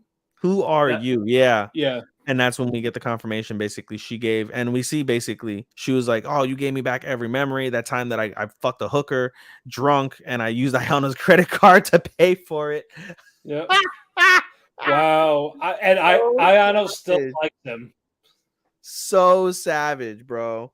Like all the memories. You even gave me back your memories as well. And she's like, Kisara, that's my name. Yeah, like whatever. And but Shu begins to cry. Because Shu gave her that name in before the contract. He begins to cry, like, you're so stupid. I can't believe it. And she's like, I'm stupid. Like, yeah, you're stupid. I can't believe you would do this. Da da da da. But then at the end of the day, he realizes, like, all those times that, I had this contract with Kisara and Kisara protected me, it's my time to protect Kisara. And so he kisses her on the forehead and grabs her sword and leaves. And Kisara's like, well, what the fuck is going on? And she kisses her forehead, or she reaches for her forehead and looks at her hand and was like, huh? And then we'll leave that for the end of the episode. Meanwhile, we see basically everybody prepare for this final battle. Kana. It's Kana. Okay. Kanna. Kana wakes up and what's it called? So Kana wakes up and is like, goes over, starts attacking like the airport, but everybody's already been evacuated and in preparation of this battle. Ayano's there. Ayano speaks to Sharon, basically said like, hey, in a few hours, there's going to be a fucking military grade like armament ship that's going to be coming from the Celestial Abbey. We're going to be enemies, whatever. And like, okay, fine, it is what it is. It's like, shame we could have been friends. Yeah, it's a shame we could have been friends. They start the battle basically with them versus Kana. And we see it goes back and forth. Kana's about to kill Kisara about to kill Ayano. When Shu comes in with a fucking with a green goblin fucking hoverboard. Yeah. and manages to save Ayano. And she explains like, hey, I got all my memories back. Well, first it's like, hey, I didn't like that. I didn't like what you did to me. So try to seduce me for her to erase those memories. Yeah, she's like, what? Who? She told you that? I'm like, yep, she told me that. She's like, she held a grudge for that for long about that. And she was aware, she took that stuff on Instagram for and us. Basically, like admits, like, hey, like she gave me back all my memories. I know everything. And then same thing with Sharon. And like, Sharon, I thought you were gonna leave. And we find out later, basically, that Shu called Sharon and apologized and made her feel wanted. So she simped and fucking is over there. She simped. She simped. Yeah, they're both simps. They fucking simp for Shu. All three of them are. They all simp for Shu. But yeah, basically, what you call it? They were like, fuck, I lost my train of thought. Basically, they're all saying how like, oh, we're all Eskimos. Oh yeah. Also, sorry, Kisara's not a friend nor a foe. She's out of this. Yeah, they asked about Kisara. They're like, what? She's neither friend nor foe. She's just an innocent girl that we need to protect, along with the city. And they basically made a joke about how they're all Eskimo sisters because they all fuck the same guy. Yeah, and that's why Kana hates her. And we find out that's why Kana hates her. So we basically find out, and we find out from Sharon, because Sharon's the one who explains it. Apparently, and this came kind of out of left field for no reason. Basically, Kana's emotional development stopped at the age of 3. She's been buried and continuously grown within her, like her, I guess, Physical body, encapsulation. yeah. Her physical body is grown to 12 years, so she's a 15-year-old girl, but she has the mental capacity of a 3-year-old. And at the end of the day, the feelings that she's exerting are jealousy because of the fact that she was linked to Shu the entire time, seeing everything going on to Shu with Shu. So she saw all these girls fuck Shu and Shu become a degenerate and all this shit. And she basically is blaming the girls for Shu becoming a piece of shit and is jealous and because basically like she not loves spending time. Yeah, she's jealous because she loves her brother and wants to spend time with her brother, and instead it's these girls. So basically, it's a giant brother complex. I was like, come on. I was like, that was so fucking random. I was talking to Sean about it, and Sean was like, well, at least it's unique. And I was like, I mean, but does that mean good though? I was out of left field. I'm not a big fan of it. I'm not. Like, this powerful Asmodeus demon is now transferred to this little girl who's just mad because he's getting pussy. Basically. And it's not hers. I expected this from Kisara, but Jesus Christ. So that was a little bit of a letdown. And so we get a battle. So they're gonna fight. Watch, they're gonna fight next episode. It's gonna be like, I love you, sister, and like they're fine. Well, they did fight. They did fight in a way. They fought, and it was a decent battle between Shu and Kana. I'm talking about Kisara. Like, she's not gonna kill the sister. And so I got to get to the end. So basically, we get the battle back and forth between Shu and Kisara. Shu gets the upper hand eventually. However, we notice basically, as we said, that she interchanges between the demon and the 3-year-old girl. And so as Shu is about to deal the damaging blow in order to reseal Kana, Kana reverts back to her old self and sheds a tear in front of Shu. Shu pauses because he recognizes the humanity in that, and that's his little sister. And then as soon as he does that, she switches back over to the demon and punches Shu straight into the fucking ground. Hard as fuck, like explosion.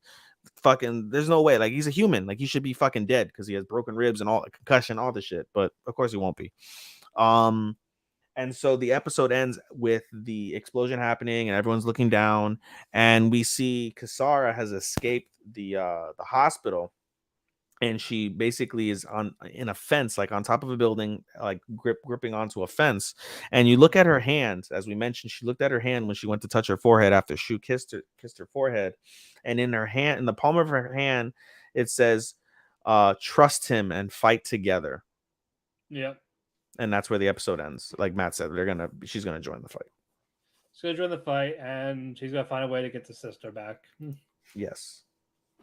It just better be a good fight. It better be a good fight. I mean, the story has its up and downs. It's not the absolute worst thing on the planet. I'm not like offended by it. I'm disappointed. It definitely lost points as it went on.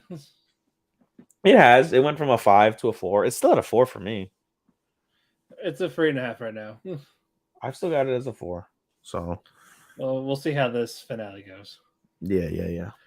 You want to talk about one of my new favorite characters in Call of the Night? Oh, let's do that, Matt. Fucking Anko. But before that, we got to talk about the previous episode. Maid Cafe. Yes. This will be really quick because this was pretty simple. Yes. They had the Maid Cafe. One of the maids, I think it was Nico. One of the vampires, Nico. What? One of the vampires, and I think it is Nico. Okay, yeah, it was a redheaded vampire. Someone's been a peeping Tom. Mm-hmm. And so basically, they want Ko to find the culprit. Mm-hmm. And he finds out there's really no luck, judged by the angles. Mm-hmm. And then eventually when he goes up top, he finally realizes that she was doing it herself. Mm-hmm. So basically, it's a confidence booster with these selfies, because basically they figure out, like, going for the ducks or from the window, that you couldn't get those good angles. Mm-hmm. It had to be from inside. It had to be from like a selfie stick or something like that. Mm-hmm. And it was more she wanted that confidence because she was no longer the number one maid of that cafe. Mm-hmm. I think it was Midori. Yes. Okay, it was Midori. So all of that was going on, and then basically they made up. Mm-hmm. That was that episode. It was just a May Cafe episode. It was hot, but it was a break. The real. It was a nice break. It was a break. And what's her face? And what's her face? I always forget her name. Nazuna. There we go. Thank you. Nazuna is going to work there part time. So the next episode, because she likes money. The next episode, it begins with her having bought a bunch of new shit with her new money. Yeah, and then she says, "Go find someone out on the street that needs help sleeping." Basically, yes. And then we meet my characters. Yes, Ko meets a tired-looking woman smoking a cigarette. We find out her name is Anko. They talk for a while, and we find out Anko is a private detective. Yeah, Also, Anko's like, I can get you in trouble, right? Because you're a minor. You can't work past 10 p.m. Yep. And then she's like fucking with her. It's like, no. Like, first you're hitting on me, all this shit. Like, nah, I'm fucking with you. Yeah, she definitely enjoyed the attention. But one of the cases she's working on, and she's like, hey, by the way, do you know about this guy? Something. He's known as the guy from one of the previous episodes. Yeah, he's known as Akun. He's gone missing. And he's like, here, his eyes open. He hesitates for a second, and Anko swoops in, just snatches his hand, and it was like, well, do you? Yep. And like she knows. She knows he knows. And he plays it off, and you hear his heart beating, like do do do do, like the telltale heart. Do do. Yep. And she's like, all right, that's fine. Yeah. He's like, nope, okay. No. Okay. Well, if you do know anything, here's my card. You know, also, like, try to hit on me properly next time. Right. If you don't mind older women. So that was that first half. Yes. And then we get to the second half. We see Akira and what's that bloke's name? Bloke. No, seriously, what's that guy's name? Matsuda? No. Seki. Seki and Akira. Don't call him fucking Seki because it sounds like Seiki. Mahiro. Thank you. Call him Mahiro because call him Akira. Seiki. Sounds like you're calling him Seiki, which means you're calling him cum. Don't call him. You knew that. Yes. Don't call him Seiki. No, it's a Seiki. No, he's the guy from Black Clover. Oh God. But Mahiro and Akira, they meet up with Ko, and like, and then he has this brilliant idea. Let's sneak into the middle school. Okay. Like, let's have fun. Akira's like, no, we can't do this. She's a goody good. You can't look does it anyway, but first you have to turn away because she's jumping a fence and she's wearing a skirt and she doesn't want anybody to see her pantsu. Well, we see her thighs. Yes. All that's going on, and then Mahiru's like, let's go bring up these urban legends from the school. So Hanako. You know what's funny? The previous episode of Boruto, like I had mentioned, did the same exact shit. I don't think I mentioned that. The previous episode of Boruto literally did the seven school stories in their own way. Jesus Christ. Well, they were doing all this. They're like, oh yeah, there was one more. It was about how this middle school teacher disappeared 10 years ago. Yeah, and then they opened the classroom door where the middle school teacher was teaching. And what do they find, Matt? They found a shadowy figure, and they were like, "Oh shit, we were kidding." And we find out it is the middle school teacher. And the middle school teacher is what, Matthew? He's a vampire. He's a Kyutetsuki.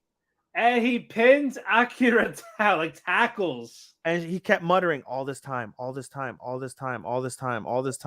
I managed to avoid eating, managed to avoid. And you showed up. Why did you show up?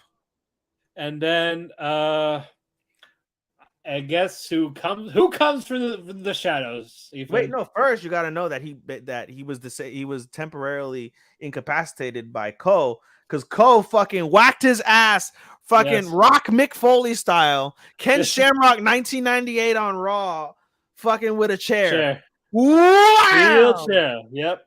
He's out of the way. It was so good. So good. But of course, it's a vampire, so it didn't really do much. And then, Matt, who comes to save the day? Anko. Anko And saves then the she day. starts going towards him, and the vampire jumps him, and she just offers the next saying, "Go ahead." Yep. And he sucks her blood, but he's choking. He's like, what the what? You know, it's all the fucking tobacco in her blood because she's a fucking chain smoker. Yeah, and then she's just talking about, like, oh yeah, this is the guy I was looking for. Yeah, but I didn't expect this twist, Cocoon. And basically it was like, you know, like, do you know about Kūketskis? And basically, I thought it was very, you know, we'll talk about it in a second what I just said, but in all seriousness, the episode ends, not ends, but Anko basically comforts the vampire and says like, hey, you know, like, you know, you've lived a hard life these last 10 years, like, don't you want to die a human? Yeah, I want to die a human. And she gives the vampire his wedding ring, and the vampire starts like freaking out, like, no, wait, Yeah. get this, da, da, da, da. And then they're like, you know, like, we want you to, and she's like, I want you to die with the little bit of humanity. And as she says this, the sun rises up, shines upon the Kūketski, and as light hits a vampire, it dissipates. Yeah. And so the Kūketski dies, and that's that. And you see a bloody, she's got a super bloody neck from where the blood was sucked out. Right. But then Ko is pissed because she doesn't know that Ko knows about vampires and has a special connection to vampires. And yeah, he's like, Ko is why pissed. would you do that? And you said like she was going to die anyway. Yeah, like, you don't know shit about vampires, do you? Yeah, you also said like again, like he fell in love with a vampire. So is he. How did she know though? She's like, I'm not gonna. She basically told Ko, she's like, I'm not gonna let you achieve your stupid little dream. She had How to know did she someone. know? She had been lurking around. How did she know? Like, I was like, whoa. I was like, did someone tipped her off, or she was hiding somewhere the whole time, but we haven't seen her. Man, this is not a penultimate, by the way. I know, we got 2 more. It ends September 30th. This is the only show left of the season I haven't graded. And this one has the most potential to move up. Depends on how this goes. It's already out of 4, buddy. It's only got 1 more spot. I know. It's in my top 5 also. It is in my top 5. You're absolutely correct, sir. I've got it very, very settled. Very, you know, it's got a chance to move up. For me, it's got a chance to move up 1 spot. But that's it's in the top 5. It's in the top 5, no doubt. Easily in the top 5. Yeah. And it's got a chance for me to move up 1 slot where I have it now. So we'll see. But yeah, this was just so good. So fucking good, dude. Like, I can't wait. It's such a wild turn. That's what made it so impactful, because of the fact that you have, like, throughout the season is very consistent with like some of the ups and downs, and then you come off of the most casual episode of the season with the maid cafe, and then you go into something so fucking heavy with this. Like, it was a heavy episode. Yeah, it's the stuff I didn't expect. It's a 180. It's a complete 180. But it was a necessary 180 though. I'm so curious now what happens with Akira and Mahiru. So curious how that works, because you see them in the OP. They're all like together in like some like little spot or whatever. But yeah, I'm curious to know. And there's so many different factors, with this. Because like, now are the vampires going to protect them? Because the vampires don't want them to know. And there's so many different levels where this can go, dude.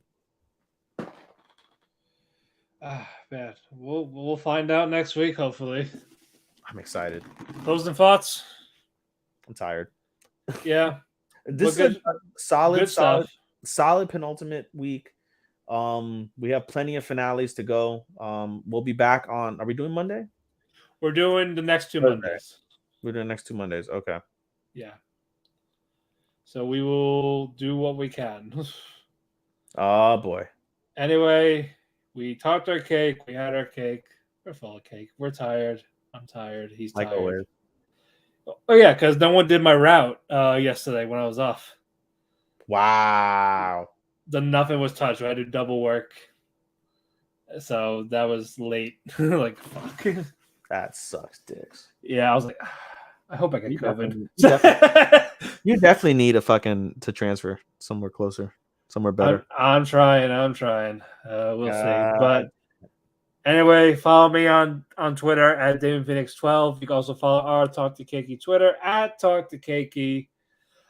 We also have a link tree where you listen to your favorite local podcasts. Audible, Apple Music, iHeartRadio, Spotify. We're all there. And we also have a Facebook group called Talk the Cake Anime. Please join it.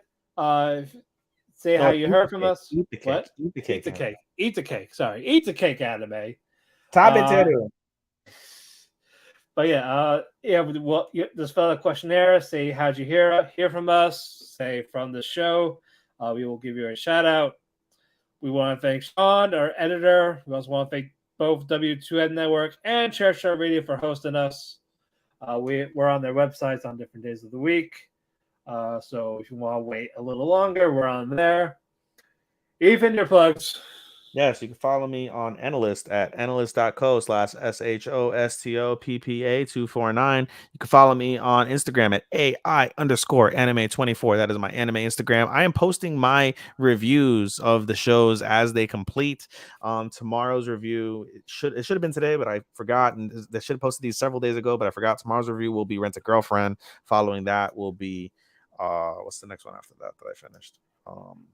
I don't even remember what the next one is. Which one is this? Friend or Girlfriend? Isekai Life?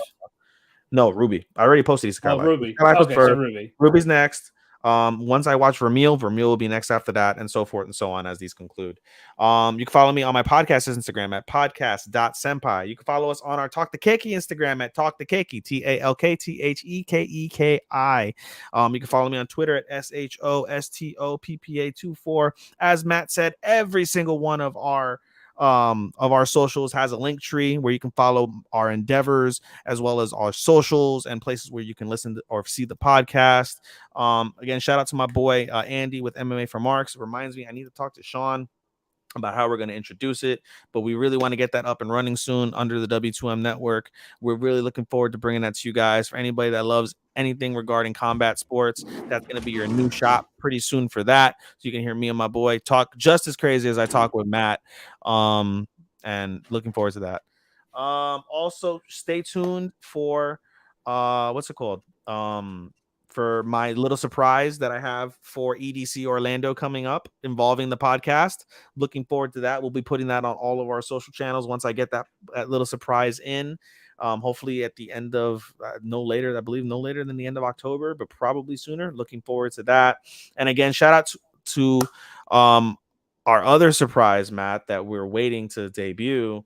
Hopefully we'll get that to you guys soon. Can't wait to share that with you. It's going to be incredibly. Yeah, we gotta get Sean to let us figure out how to play it. Yes. Have you talked about the other part with the other person? Not yet. I will do that soon. You got the money, right? Yeah. Okay. Yeah, I'll fill out the order. Talking about drugs. Yeah, we are talking about drugs.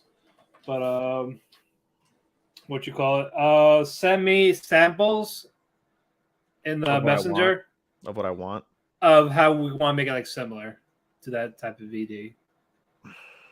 Damn, I got to think of them. All right. Yeah, so we'll do that, and then I will send them, and then we'll pay. That sounds good, Chief. All right. Until next time, arigato, and nato ofaku, and sayonara. Sayonara, minasan. Bye-bye. Bye-bye.